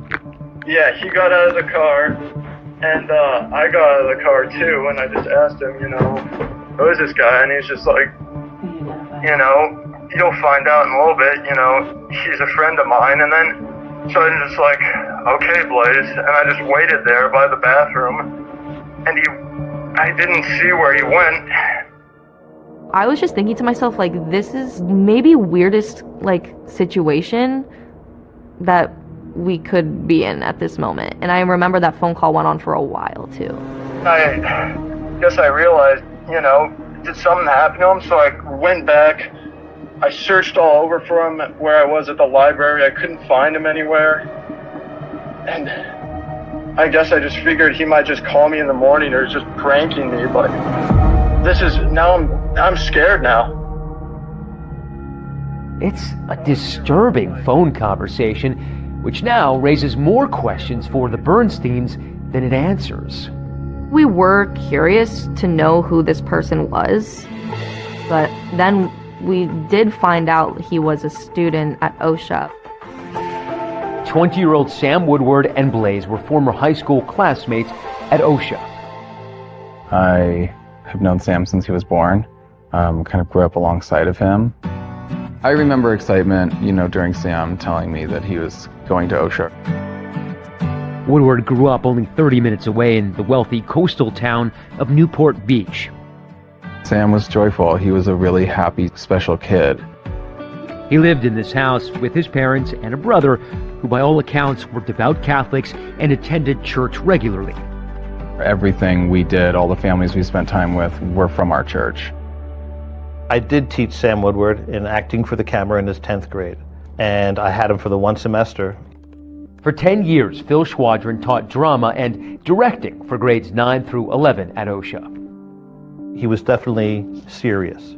He didn't crack jokes, didn't laugh a lot, as to my memory. Sam went to OSHA with me from 7th grade to 10th grade. I would say that he did not necessarily fit into the general OSHA artsy vibe. We came back for what would have been Sam's 11th grade year, and I said, who have I got this year? And my boss said, yeah, you're going to get them all back except one left the school. Who left the school? Sam Woodward left the school. I wasn't really surprised that he left. I kind of just thought that he left because he just didn't like it there. After leaving OSHA, Sam enrolled in Corona Del Mar High School. During that time, he became an Eagle Scout, graduating in 2016. Now, 2 years later, nothing seemed to explain how or why this unlikely pair with seemingly nothing in common ended up together in this park. And now, one safely home, the other nowhere to be found. So now you have this critical piece of information. Do we immediately call the sheriffs and say, yes, we have something? Yes, we did. Yep, right away. And what's their response? They come over right away. They came over. Okay. And now it was serious. We just gave them the lead of the last person we knew that he had seen. I remember taking that call and showing the police, like, look what I have. We talked to somebody who said that they know where my brother is. When I first saw the missing persons report and I was reading the details, some of those details definitely stuck out. So something told me just deep within me that this was unusual. So my then partner, investigator Jack Ackerman, and I went to the park, probably right around lunchtime on January 4th. I had a feeling as a mother, it was my intuition that something very bad had happened.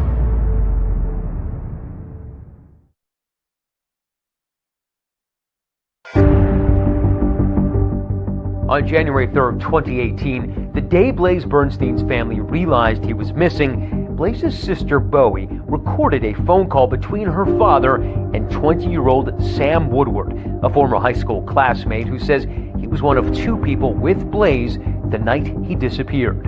I'm sorry, Mr. Bernstein, but your guess is as good as mine. Woodward said Blaze made plans for a third person to meet up with them in a neighborhood park that night. Blaze didn't tell me anything about this guy except that he was from OSHA like us. Really appreciate you calling me and sharing that info. And is it okay if I reach back out to you if I need some help? Absolutely. I want to find Blaze as much as you do. When they were talking about meeting another person, I was like, what other person? Who else would my brother, like, be with? So you want a water? I got a water. What kind of monster you want? The next day, Orange County Sheriff's investigators bring in Sam Woodward to ask some questions of their own. You can leave at any time. You're not under arrest or anything like that, okay? We're just trying to find Blaze. Find Blaze.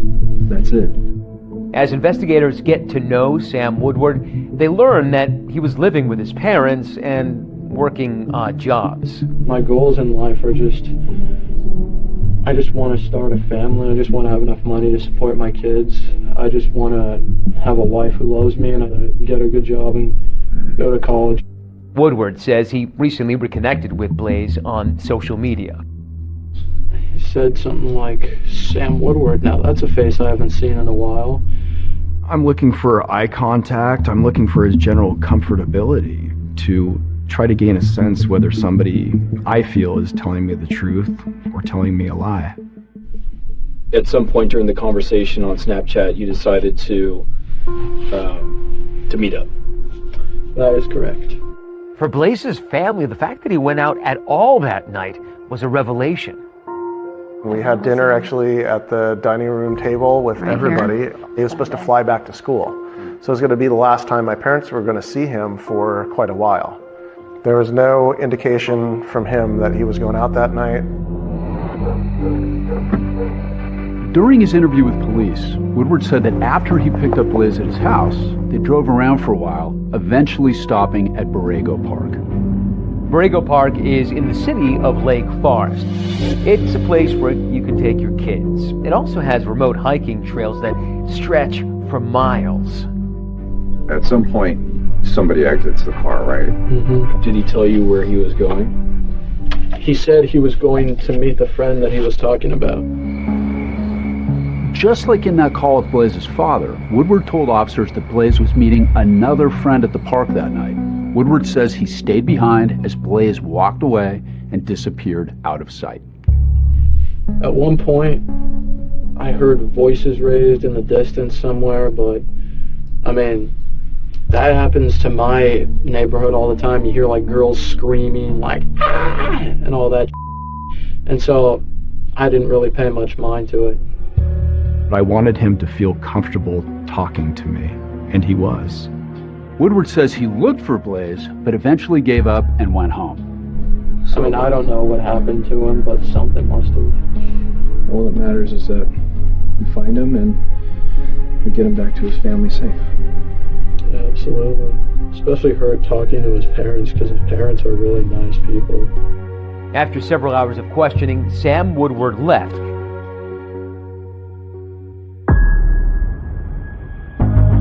But police, they remained suspicious, so they decided to put him under surveillance. I'm trying to record it right now.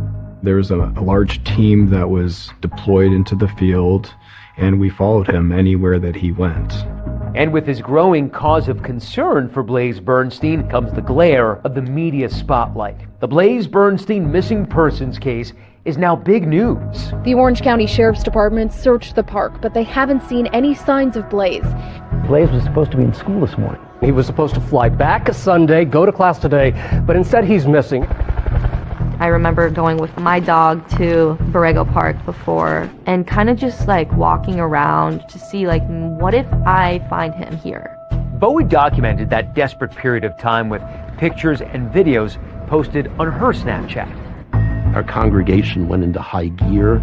We printed flyers with his name and picture and the facts and who to call, and we put them up on bulletin boards and poles all around the city.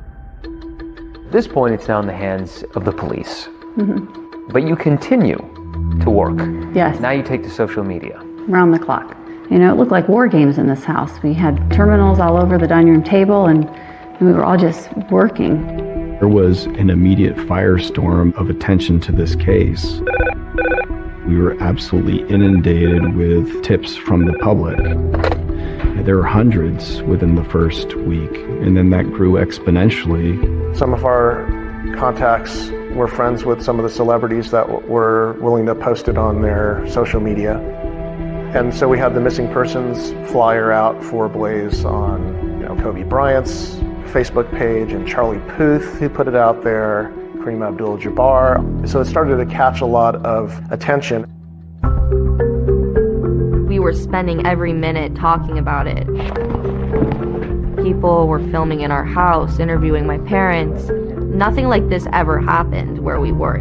Any sign of him, any clothing, obviously him. We're hoping to find him, hoping that he's just incapacitated and in need of some medical assistance so that we can get him and bring him home safely. There was like this team of people with drones, and they were going throughout Whiting Ranch Wilderness Park, where we were concerned maybe my brother was back there, maybe there was a mountain lion, or maybe like something happened to him and he was missing or lost.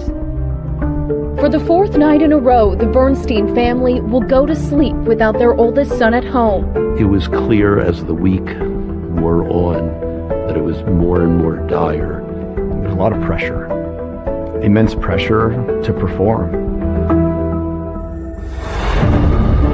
Then, on January 9th, with Blaze missing for 7 days now, a discovery which upends the case. Jack and I were teamed up. Jack said, "Dylan." You heard it in his voice. I could hear it in his voice.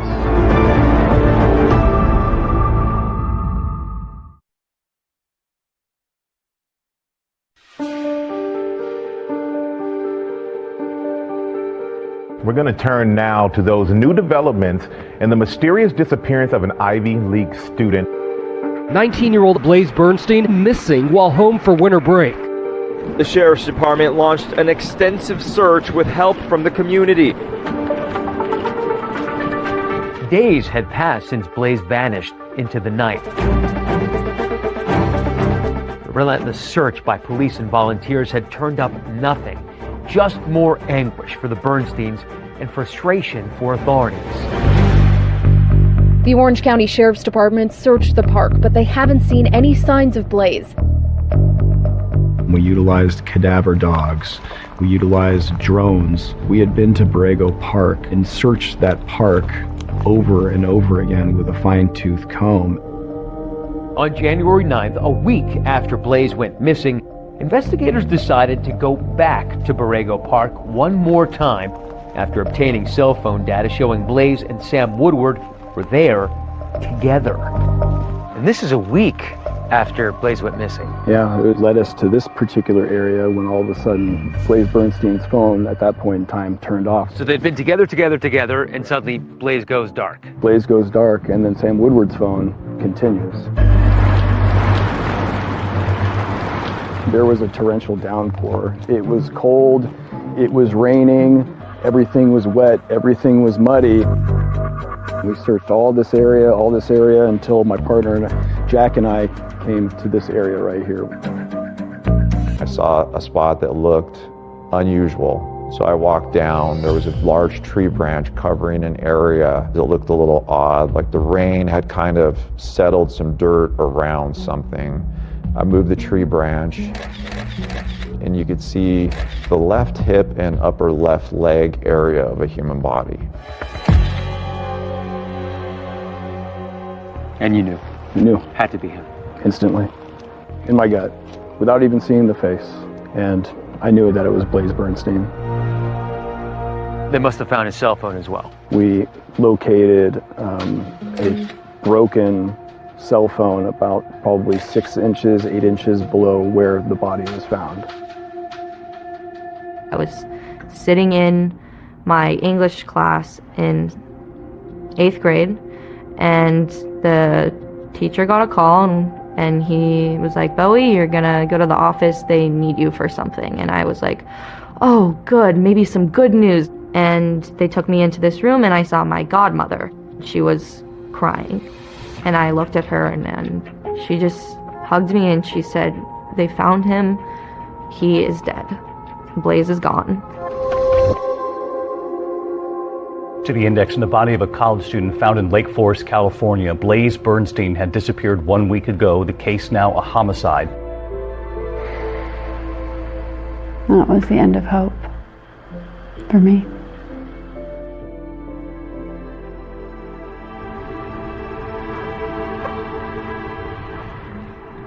We started off this journey over a week ago, looking for our son and asking for everyone to help us find Blaze Bernstein. And we just have learned that they have positively identified our son Blaze's body today. I just felt so numb, like nothing that had happened in my life had mattered anymore.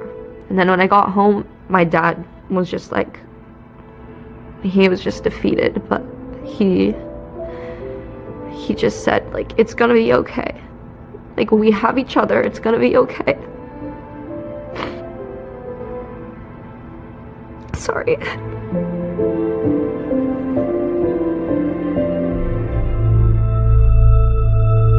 The specific details of what occurred at Borrego Park are part of the ongoing investigation. The autopsy revealed injuries which I believe were a result of extremely violent encounter. Blaze was stabbed 14 times in the left side of his neck, 5 times in the right side of his neck. He was stabbed, in the knee. He had defensive wounds all over his fingers. He was fighting for his life, and probably a surprise attack. You hear about that many stab wounds. What does it tell you about the person or the mindset of the person who did that? Hate and rage. Intimate. It was an intimate killing. It was devastating news for the family and for the community. My reaction when I heard it was fury, anger, disbelief. I haven't felt those feelings in my life. As the investigation into Blaze's murder began, hundreds gathered for a vigil in his honor. We lost one of our sons. I hope that we can all join together and support the Bernstein family.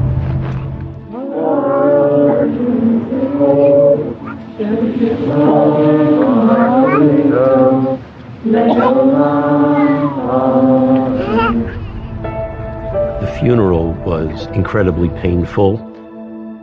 We had to ask for RSVPs because we could only accommodate here in the building about 11 or 1,200 people.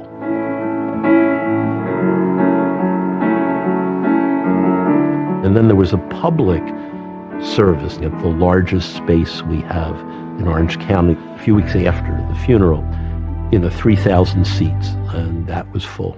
I believe most people are good. Students from Blaze's Performing Arts High School chose to sing Luke Bryan's song, "Most People Are Good." I see a lot of goodness here, and I hope that we can bring more tolerance, more peace, understanding, and love to everything that we do and make a better world for our children. Thank you. The community wrapped its arms around the Bernstein family. The park near their house where Blaze played as a child and where his body was found turned into a makeshift memorial with messages of love and support from all over the world. This is a note somebody left us. Dear Lord, please watch over the Bernstein family and give them strength during this time. Please guide our police department to help them find the person or persons who took Blaze away. We still needed answers because we didn't have anybody in custody. In my mind, the hunt was still on. But for investigators, the hunt would become far more complex because they've discovered that the night of the murder, Blaze's best friend received a text message from Blaze's phone saying, quote, "I did something really horrible for the story, but also no one can ever know," end quote. Blaze's friend responds, "What story?" but gets nothing back. That was the last text message that was sent from his phone. The last text message from the phone of a murder victim is always going to be of critical importance to a homicide investigator.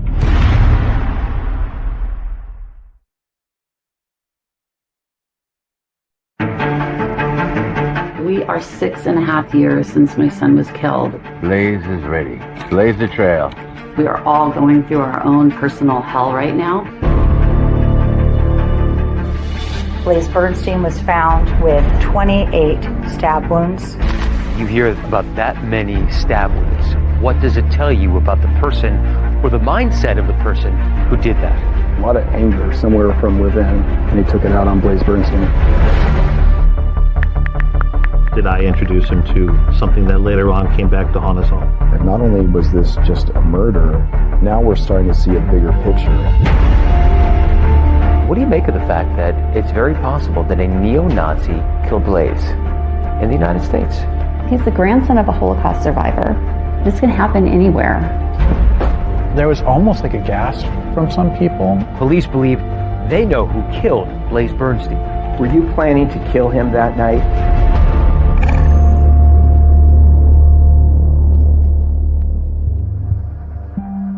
I hope that we can all join together and support the Bernstein family. We're hoping for better results, but yesterday afternoon, sheriff's investigators did find the body of Blaze Bernstein. 19-year-old Blaze Bernstein was first reported missing by his family on January 3rd, 2018. But after a week-long search, he was found dead in a park near his parents' Orange County, California home. As this investigation moves from search and rescue to a homicide investigation, we ask for your continued support in providing tips and information to the Orange County Sheriff's Department. As investigators search for answers about who had killed Blaze and why, his parents Jeannie and Gideon flew east to Philadelphia to begin a grim task: cleaning out Blaze's apartment on the campus of the University of Pennsylvania. The grief-stricken Bernstein family invited us to go with them for this emotional and difficult journey. This is the apartment building that my son moved into. He's on. Let's first look at his mail. 5 days before he came home to California. It's been hard especially for Jeannie, to come here, having to go and, basically clean up your child's life after they're gone. And the kitchen was meticulous. I mean, he had every appliance and everything. I loved his apartment. It was so beautiful. It was so Blaze. This is the Whisk sweatshirt that my brother got. He was an editor for the Pen Appetit magazine. We were going through his closet and we found it, and I was like, I'm gonna take that. We had an opportunity to meet Blaze's friends. We will be here for you forever, and we appreciate your friendship. I'm delighted that Blaze had them in his life because I know that they all made him very happy.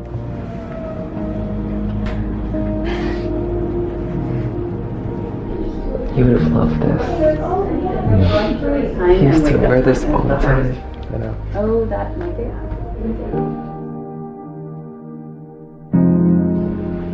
Blaze was someone that you can trust with anything, and I trusted him with my life. It was apparent that Blaze was figuring out himself, whether it be religion or sexuality or experience. At what point as parents did you realize that Blaze was gay? I had an idea about it when he was probably early high school. I saw something on a phone or that he didn't want me to see, and it kind of confirmed a suspicion that I had, and I think he knew that I had seen it. We actually had a conversation while he was back at college, and he was telling us essentially, yeah, I am gay, but I just don't want to talk about it. Did people at school know? Was he? I think so, yeah. Yeah, I think his friends knew at school. Because Blaze was so open about his sexuality with me, I feel like that definitely gave him a better foundation. So if he was to go to his parents and his family and open up about that part of his life, he would have known that we were all there for him. You noticed that too? I took a picture of it. The mirror. As a mother of a gay man, I am proud to be that. Blaze is ready. Blaze the trail. You feel like, like an artist that you have spent your lifetime sculpting this amazing piece of artwork, and then it gets destroyed. And so here we are. Our artwork is gone. Hard to accept.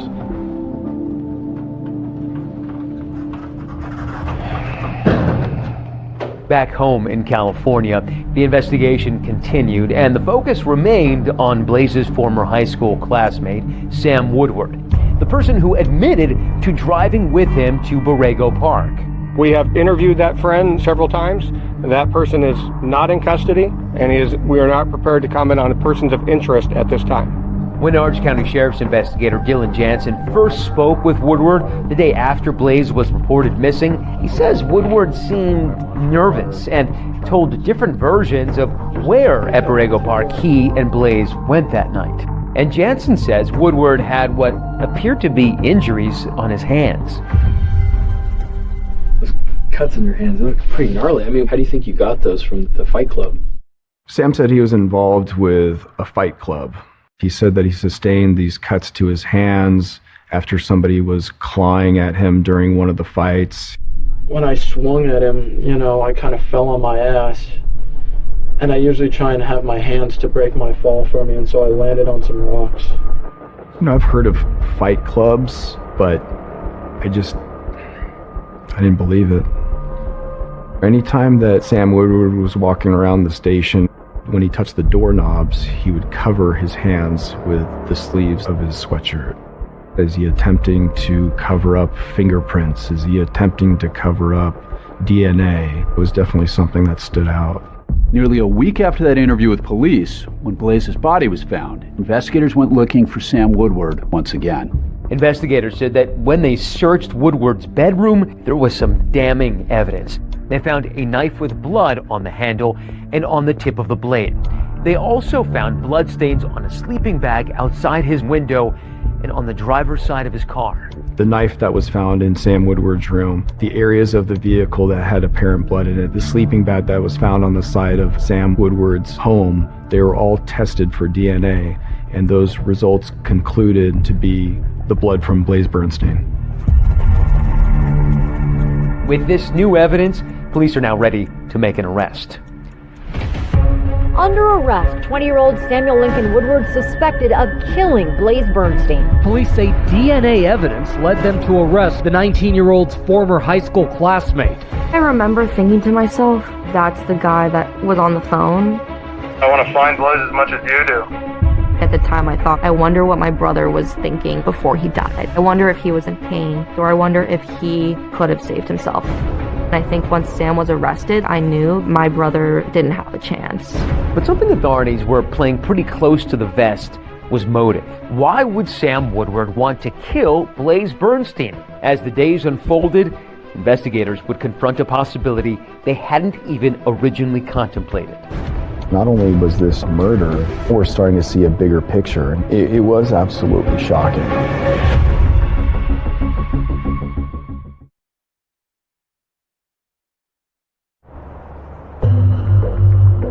This morning, the Orange County District Attorney's Office filed one felony count of murder against 20-year-old Newport Beach resident Samuel Woodward. Before joining ABC News, I spent 26 years as a deputy district attorney in the Orange County DA's office, and for a time, I was one of the prosecutors consulting on this case. Sam Woodward was taken into custody 10 days after Blaze went missing and 3 days after his body was found. There was the victim's DNA on property that was in the control of the defendant. Well, I remember that moment well. I was sitting in my room. I think I was watching it on television, and I just thought to myself, it's finally happened. Woodward, and what was his relationship with Blaze? I had no clue why Blaze would be meeting with Sam. You know, they were never really friends in school. I just know that everybody else got bad vibes from him. Woodward grew up in Newport Beach, the wealthy suburb south of LA in Orange County. He was a Cub Scout and Eagle Scout, and as we know, Woodward spent part of his high school years at OSHA, the same elite art school where Blaze had also been a student. It took me a couple of minutes as I watched the footage. It started to dawn on me, oh my God, that's the Sam I taught. Every kid in my acting for the camera class, it was film work. So I said, everybody pick your favorite movie and bring me a scene or a monologue from that film. And he said, I want to do something from the Army. So I gave him Brad Pitt's speech in Inglourious Bastards. As a bushwhacking guerrilla army, we're going to be doing one thing and one thing only: killing Nazis. The provocative Quentin Tarantino World War II thriller is about a plan to assassinate Nazi leaders by a band of Jewish soldiers. It weighs heavily on me that I introduce him to something that later on came back to haunt us all. A.C. Thompson, an investigative reporter for ProPublica, uncovered some disturbing information when digging into Woodward's background. When I started reporting a group that existed from about 2015 to 2020, they were inspired by Charles Manson. They were also inspired by Tim McVeigh, the Oklahoma City bomber. They weren't interested in protests or marching in the streets. They wanted to kill people. That organization was hell-bent on destroying America within, taking down the system. My reporting team and I got access to thousands and thousands of private chat messages that were between members of the Atomwaffen group. Sam Woodward was one of the people in these chats. Writing in the chats under the alias Saboteur, Woodward spewed anti-Semitic, anti-gay, misogynist hate. When we executed the search warrants on several electronic devices, including computers and cell phones and laptops, there were thousands of images of white supremacist propaganda and hundreds of images to include the Atomwaffen division. But Woodward's interest in Atomwaffen apparently went beyond just talk in a chat room. Also found on Sam Woodward's devices was a picture with James Mason. He's a neo-Nazi whose writings Atomwaffen members describe as a main influence on the group, along with a photo of Woodward in a skull mask giving the Nazi salute. Now we're starting to see a bigger picture. Not only was this just a murder, there's a high probability that Sam Woodward killed Blaze Bernstein because he was homosexual, possibly because he was Jewish, or a combination of both. I'm here to announce the Orange County District Attorney's Office will file an amended complaint, a hate crime enhancement accusing Woodward of intentionally committing first-degree murder, due in whole or in part to Blaze's sexual orientation. We will prove that Woodward killed Blaze because Blaze is gay. What do you make of the fact that it's very possible that a neo-Nazi killed Blaze in the United States? Yeah, if that's the case, that's going to be the biggest tragedy of this story. He's the grandson of a Holocaust survivor. This can happen anywhere. You aren't safe from this type of hate. But something else that's still not adding up, how were Blaze Bernstein and Sam Woodward connected? They were both from Orange County, but Blaze, a young gay Jewish man, and Woodward, a member of a neo-Nazi group, seemed to have nothing else in common. Why were they together that night in the first place? Sam Woodward would have his day in court with a stunning new look and a surprising defense.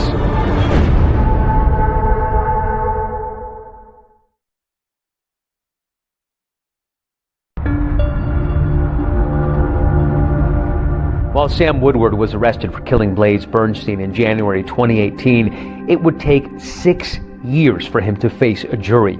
Woodward was charged with first-degree murder, a hate crime. He pleaded not guilty. 19-year-old Blaze Bernstein was stabbed repeatedly and killed back in 2018, and now, 6 years later, that trial finally begins today.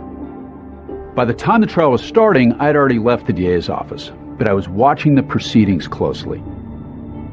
Still, no one seems prepared for the Sam Woodward that has led into Judge Kimberly Menager's courtroom.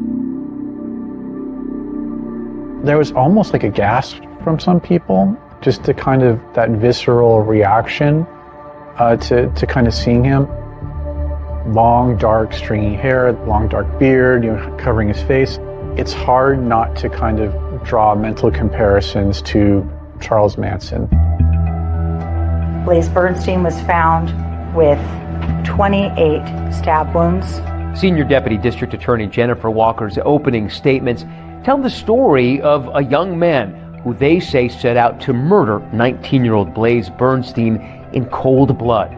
That hate crime charge, she explains, that was brought because prosecutors believed the evidence showed Sam Woodward murdered Blaze because he was gay, but not because he was Jewish. You'll see the cell phone evidence, the defendant's words, the defendant's hate. But in his opening statements, defense attorney Ken Morrison did something we definitely don't see every day by making a stunning admission. My client, Sam Woodward, was responsible for that death. The why is the single most important issue you will need to decide. This is no longer a trial about guilt or innocence. The question now becomes, did Woodward plan the killing because of a hatred of gay people? Was it premeditated? If the jury agrees, that could mean a first-degree murder conviction and most likely a sentence of life without the possibility of parole. Morrison argues for a lesser charge of voluntary manslaughter and an acquittal of the hate crime allegation, which would result in a reduced sentence and a chance for parole.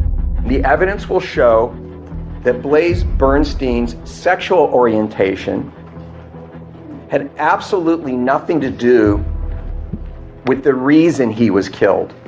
Jennifer Walker calls her first witnesses, Blaze Bernstein's parents.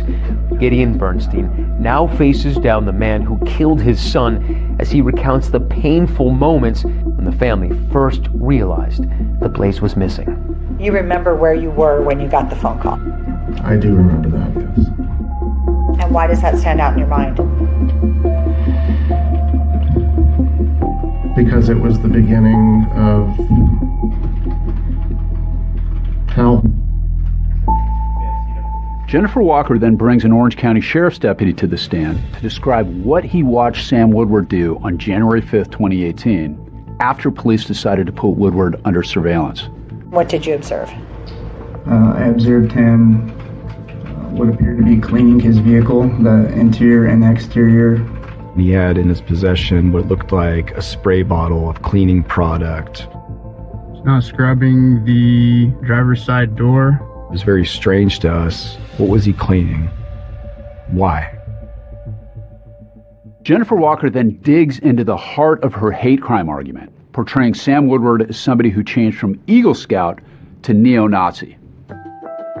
He had developed his long-standing beliefs against Jewish people and gay people and started joining groups that espoused the views that he had. This is where Woodward's involvement in the extremist group Atomwaffen becomes key for the prosecution. Investigators say they found these images on Woodward's personal devices. The prosecution calls an ex-member to the stand whose voice has been altered and his face obscured at the request of the court. He's also using an alias. Good morning, Mr. Murphy. Good morning. Prosecutors allege that Woodward sought out the group, and once there, the fires of his hatred were further stoked as he attended multiple meetings. So this summer of 2017, Austin, Texas, tell us what you and Sam Woodward did. We took propaganda photos. That involved us throwing up Nazi salutes. Put the Adam Walken logo on the photos, for propaganda purposes. The prosecution also presents what Woodward himself labels Sam's diary of hate, emails he sent to himself over a 7-month period in 2017. The prey that the defendant had chosen was gay people. And he kept a diary of his feelings and intentions. And who did the prosecution allege that he was, quote, hunting? Well, they say that Sam Woodward had been visiting online dating sites to connect with gay men. Downloaded Grindr so I could send photos of their fellow sodomites getting killed and tell them that they're going to be next. They're terrified, LMAO. This is too much fun. They think they're going to get hate crimed, and it scares the out of them. And this is how the prosecution claims Sam Woodward targeted Blaze while he was hunting for victims on the dating app Tinder. The two men first connected on the app in June of 2017, 3 years after they'd been classmates at OSHA. And then again, the night Blaze disappeared. The last exchange is allegedly what led to their encounter in Borrego Park. And then here is where the luring starts. And the defendant says, "Is anyone near you right now? Because I just wanted to say." And Blaze says, "Nope. No, what?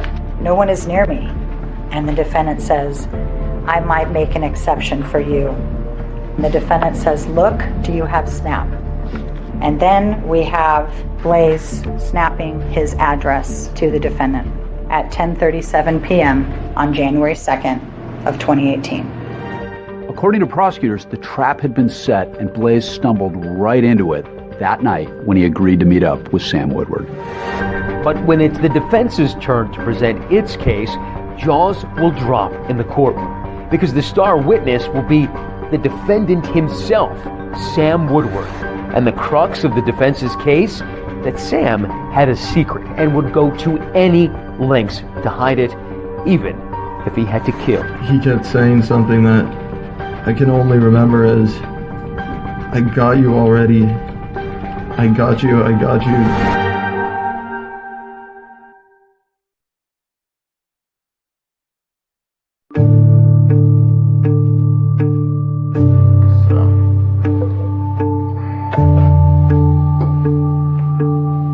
Today we're going to another day of court. It's definitely a challenge emotionally and mentally to get up and just have to go and do this.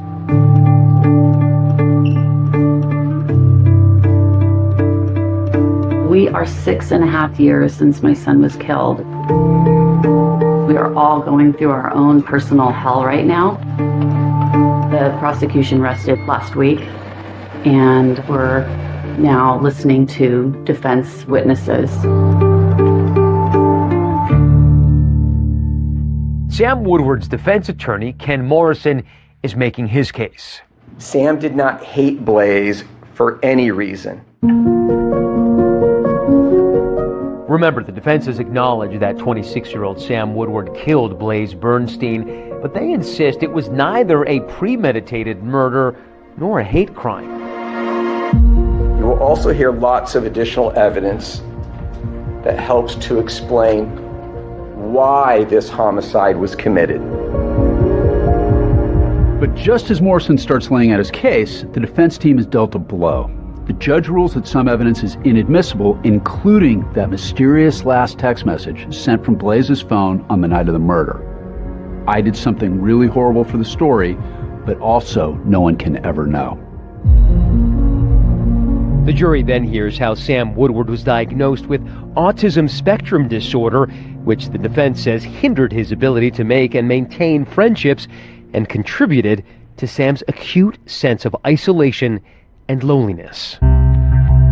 This helps to explain how starved Sam was for the camaraderie, the brotherhood, and acceptance, and how profoundly vulnerable he was to recruitment into groups like Atomwaffen. The defense claims Sam Woodward's participation in Atomwaffen wasn't as much about ideology as it was about connecting with others and just having a good time. Morrison calls former Atomwaffen member Tyler Wiesing to the stand. So would you characterize the camp as very serious in terms of the ideology, goals, training, that sort of thing? That was the intent and the image. In the reality, it was a bunch of people getting drunk and not taking things seriously. As for those Tinder messages, well, the prosecution argued that Sam Woodward was online to hunt and terrorize victims. Morrison says that never happened, and he argues that in this case, it was Blaze who pursued Sam. June 15, 2017, Blaze Bernstein saw Sam's profile on Tinder, and Blaze Bernstein initiated the first contact with Sam Woodward, not the other way around. And then Sam says, "Thing is, you're not too shabby looking yourself, Blaze." Blaze says, "Well, thanks, Sam. That's sweet of you." An emoji. Sam says, "Yeah, you're cute, TBH, to be honest."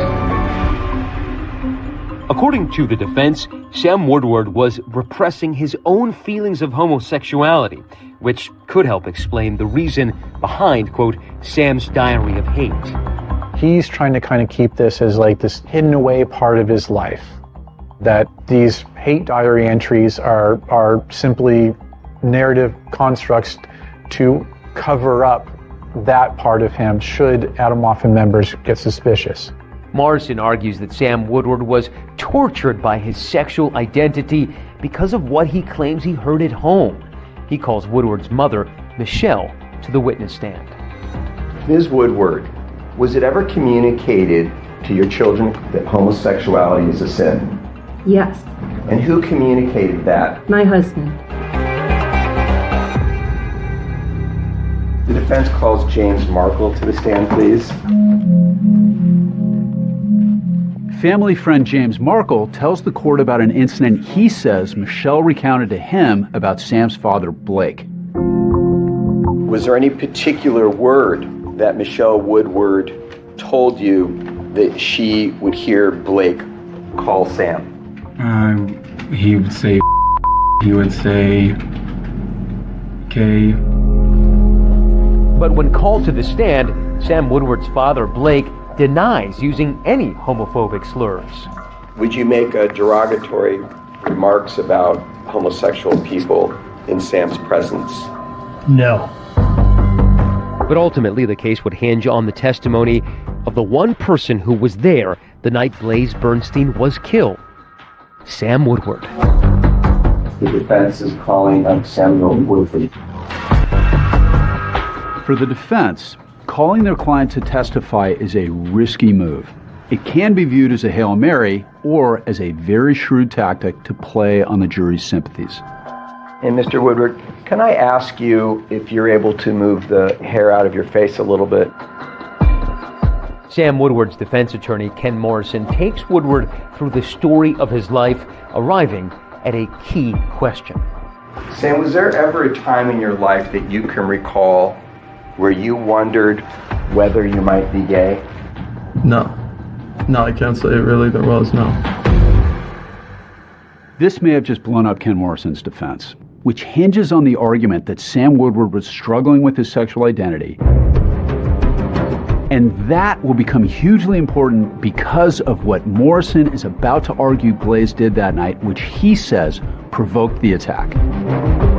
You will learn that Blaze Bernstein was not killed because of who he was, but because of what he did to Sam Woodward after they met up. What will Sam Woodward say happened that night? When you drove to Blaze Bernstein's house to pick him up, Sam, were you planning to kill him that night?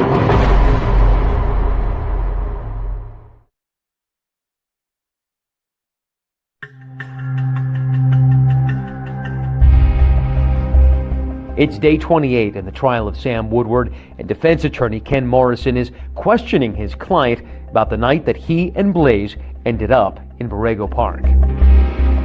I'm pretty sure I said we should hang out at some point, or rather it'd be cool if you wanted to, and right after that, he said to me that he was actually free this night right now, and at that point, I said, all right, cool.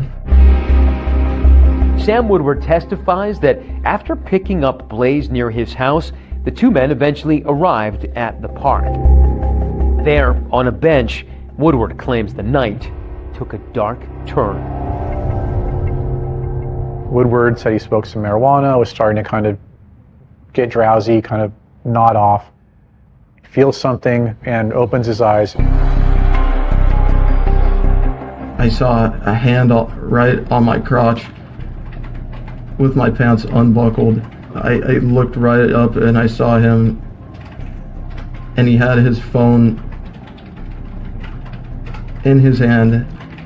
He kept saying something that I can only remember as, I got you already. I got you, I got you, I got you, I got you, hypocrite. I heard him maybe use the word outed in the same sentence. I couldn't exactly remember. If Sam Woodward is to be believed, Blaze was threatening him, and that's what made Woodward snap. What, if anything, did you think he was doing with his cell phone? I thought he might photograph me.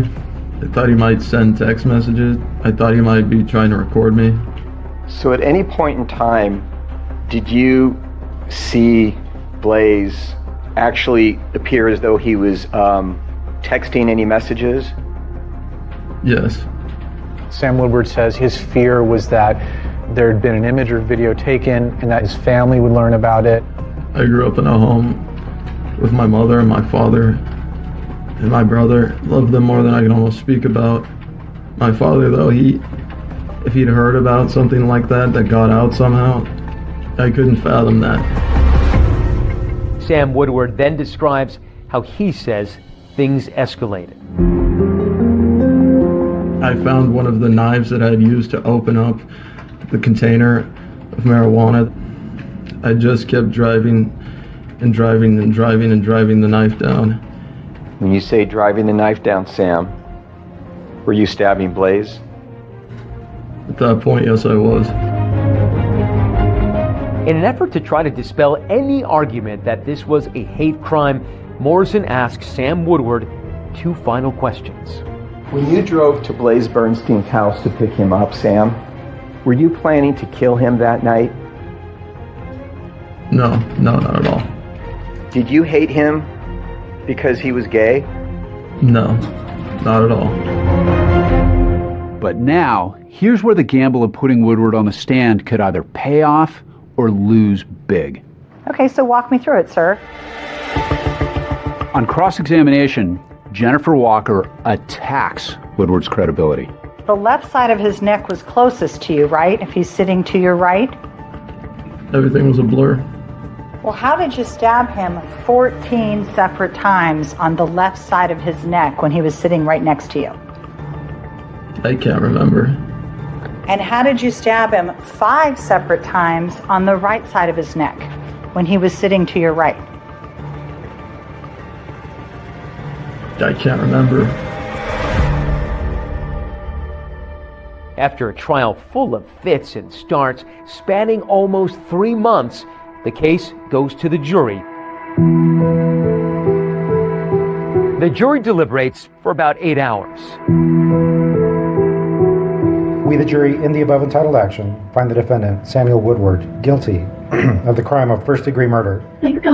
It's an emotional moment, even for the court clerk. A felony and violate. Just 1 sec. Sure.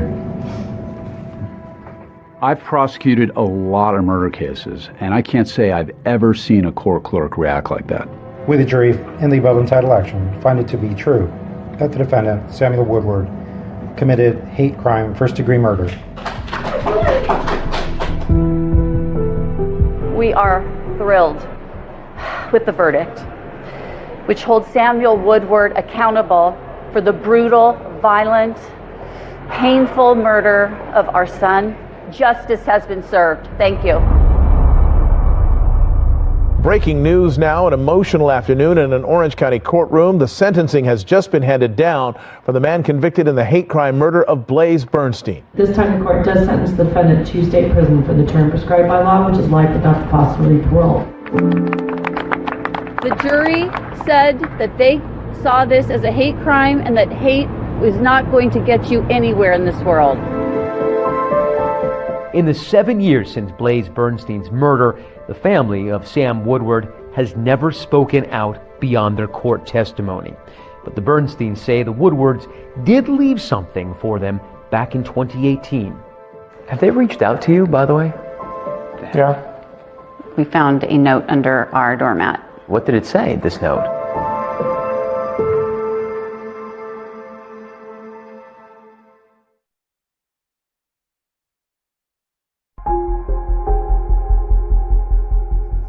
Orange County Sheriff's investigator Sergeant Dylan Jansen knows Borrego Park a lot better than he would like to. In the initial days of the investigation, how many hours would you say you spent at this park here? Countless. I spent a lot of time over here just looking, thinking, analyzing, what was the truth, what's not the truth. We may never know exactly what happened the night Blaze was murdered, or what that last text message meant. But Sergeant Jansen can answer one question based on the evidence. That cell phone, even though it was damaged, we were able to send it to various companies to restructure the cell phone and extract any and all information on there. Were there any pictures of that night? No.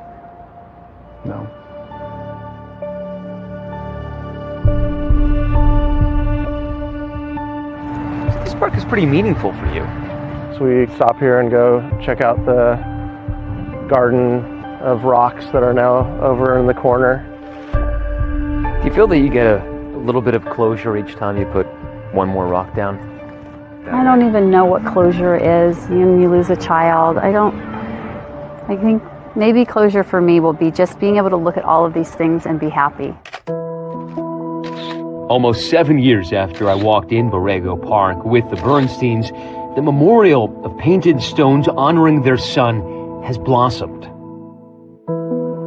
Jeannie and Gideon have both moved away from Foothill Ranch, but they tell me they still find solace in this place. In the Jewish tradition, it is a thing that you put rocks at a gravesite. And there's a permanence to it.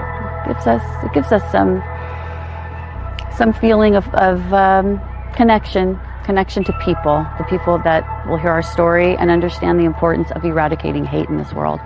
This is about love. Since 2018, the Bernsteins have been building a movement. They call it Blaze It Forward. The Blaze It Forward campaign was based off the idea that as a community, we can make a difference and we can change the way that this world works. We were able to take that in my brother's honor to try and encourage people to just do one good thing every day. They participate in local pride parades, and Jeannie hosts a podcast featuring people doing good in the world. Sam Woodward's parents, Blake and Michelle Woodward, never responded to an interview request with ABC News, but they did write a letter to the court, submitted at sentencing. It reads, in part, "In the past, you could look into Sam's eyes and be surprised at the level of sensitivity and warmth. It's one of his best traits. Now, he's too vulnerable to let you look him in the eyes. He committed a crime, but he is not a person without value, unworthy of respect." Speaking about the Woodward parents, they left a note at your house in 2018, right? They did.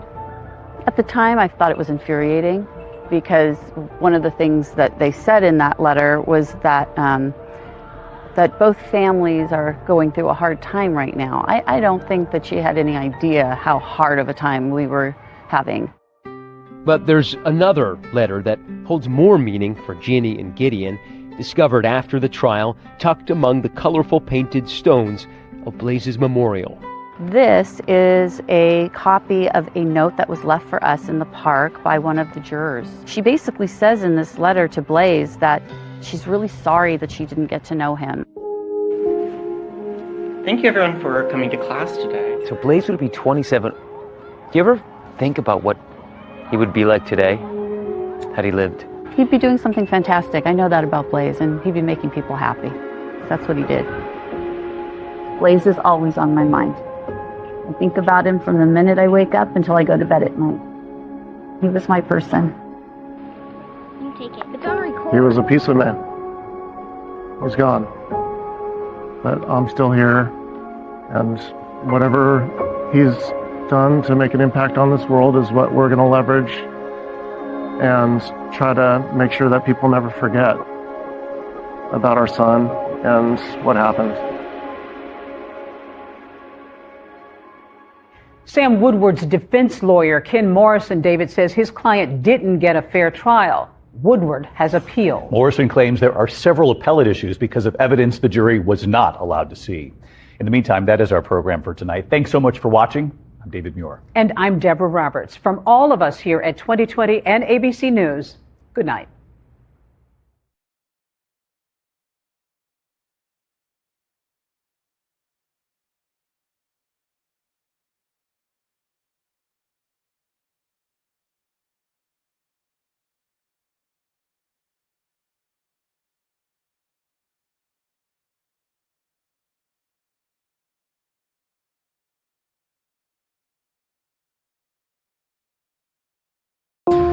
看一下这个建筑，这是原来现在叫华人法庭。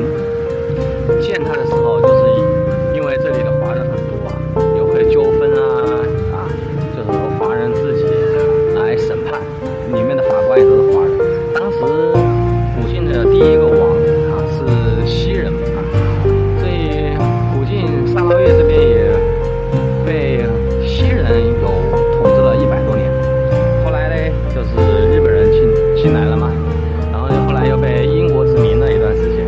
但是在这里了解到了，华人到了古晋沙捞越这边还是非常早的，可以追溯到1830年。然后这里最主要的一个移民潮，就是经过了3次大的移民潮最早的就是过来挖矿，这里有金矿。后来这边的王就和这边的当地的华人签了一个协议吧，就是需要太发展嘛，这里开荒干嘛的，它需要很多劳力，所以从广东、福建包括客家，最早来的是客家人坐那个叫红头船那个时候因为中国也很穷嘛。现在我们看到的这个是沙拉越河。这个是沙拉越河，和我们家乡还蛮像的。一个河流呢，贯穿一座城市。然后这个河流之前没有那么好的交通发达的时候，河流是古晋最主要的一个交通方式。看到那个船没有？那是当地交通的一种方式划船到现在好像还有，刚才有看到划过去的。到这来的华人，还包括当地的马来人，还当地的土著都是以这个河为最主要的生活方式嘛。所以古晋也是围绕这种河发展起来，周边有很多景点，生活也都是因为这个河而来的。它这个河还蛮有意思就是华人都聚集在河的这一边，这一边就全部都是华人区。所以你看，华人那个法院、法庭，也就是这一块这一块全都是华人聚集嘛。而这边河的上边对面对岸就全部都是马来人，他们就住在这边，住在河的对岸也挺有意思的这是它的一个议会厅，沙捞越的议会厅，这也是它的标志性的建筑然后大的旗杆儿啊，大旗杆儿。我刚才在航拍的时候发现这里有一个大伯公庙，然后在那边历史也有知道，到古晋这边最早的华人可以追溯到1830年，那个时候有9个就是9个华人社区都集中在我后面这边，所以就大伯公。但是我看这里的介绍，它叫寿山亭，这个庙啊，这大伯公的庙，它是1770年就树立在这里了。那比刚才所了解到的1830年华人到这边来，那就还要早。那就是说1770年前，这里就已经有大规模的华人了，对吧？进去看看，所以这应该是古晋最老的寺庙。那你看这边是不是和槟城蛮像的？而且它这个涂鸦的规模都是整面墙的一个规模，并不比槟城那边差。槟城那边呢，其实很多涂鸦，都是那种小面积的，这种小小的呢。而这种整块的，我在东马这边看到的特别多，包括沙发也都是整面墙的涂鸦风格。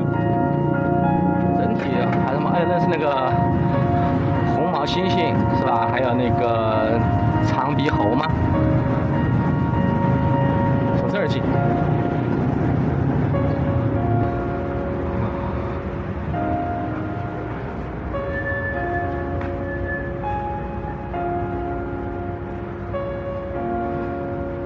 1770年，那这个寺庙比中国有的寺庙年龄还要长啊，历史更悠久啊。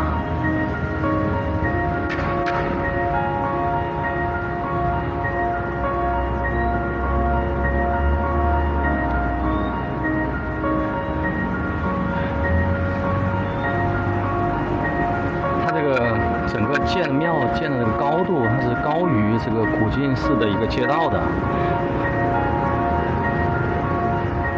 就相当于从这里可以俯瞰古晋寺，这个叫沿河滨路啊，这个视角挺好的啊。然后这边还可以看到河，可以照顾到左边这边华人社区，这个角度特别好哎，一上到这来感觉就风水特别好，这个地方建的。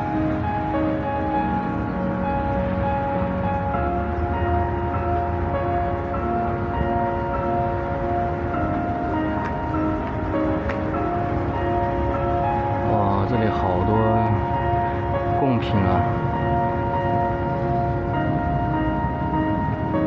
哇，这都是新鲜的一些水果啊！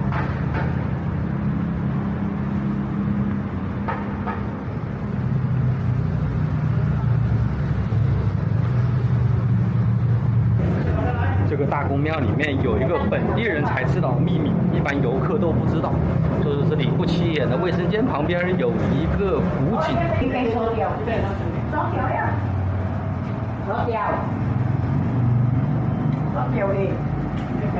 我们可以来看看古井。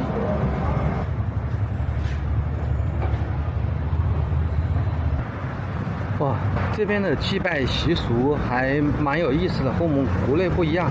里面我第一次见到，里面是供奉着大伯公嘛，然后它下面有一只老虎模样的一个雕塑，然后上面写的是虎爷，可能有一定什么讲究。他们会把那些贡品啊，或者是钱啊，那个钱就会从那个老虎的头上面，这样抚摸一遍。然后有些贡品啊，吃的呀，肉啊，或者是些海鲜呐，就会往那个老虎虎爷口里面要放一下，要放这样一个动作，然后再拿出来。包括鸡蛋啊，都会放进去，然后拿出来，就像喂食一样的，就喂那个虎爷。那就在那个神龛下面最下面，然后都会以跪拜的形式去，然后一个个的排队。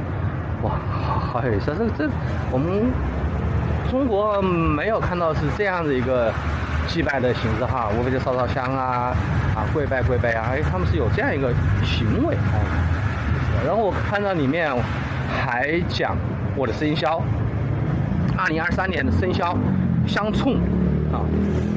哎，难怪2023年不顺啊，各种不顺啊，变化也很大，是吧？早知道哎，倒是来拜一拜。他说，如果相冲的话，生肖相冲的话，可以有什么东西啊，有些讲究啊，包括那个祭品的东西品类啊，写的很详细的，也许拜一拜什么的。但是有个好消息，就是2024年我的生肖不相冲，嘿嘿嘿，那就代表着是不是2024年就很顺呢？一切霉运就完了呢？哎，这个蛮开心的。这在国内就说迷信哈，迷信博主啊，迷信博主。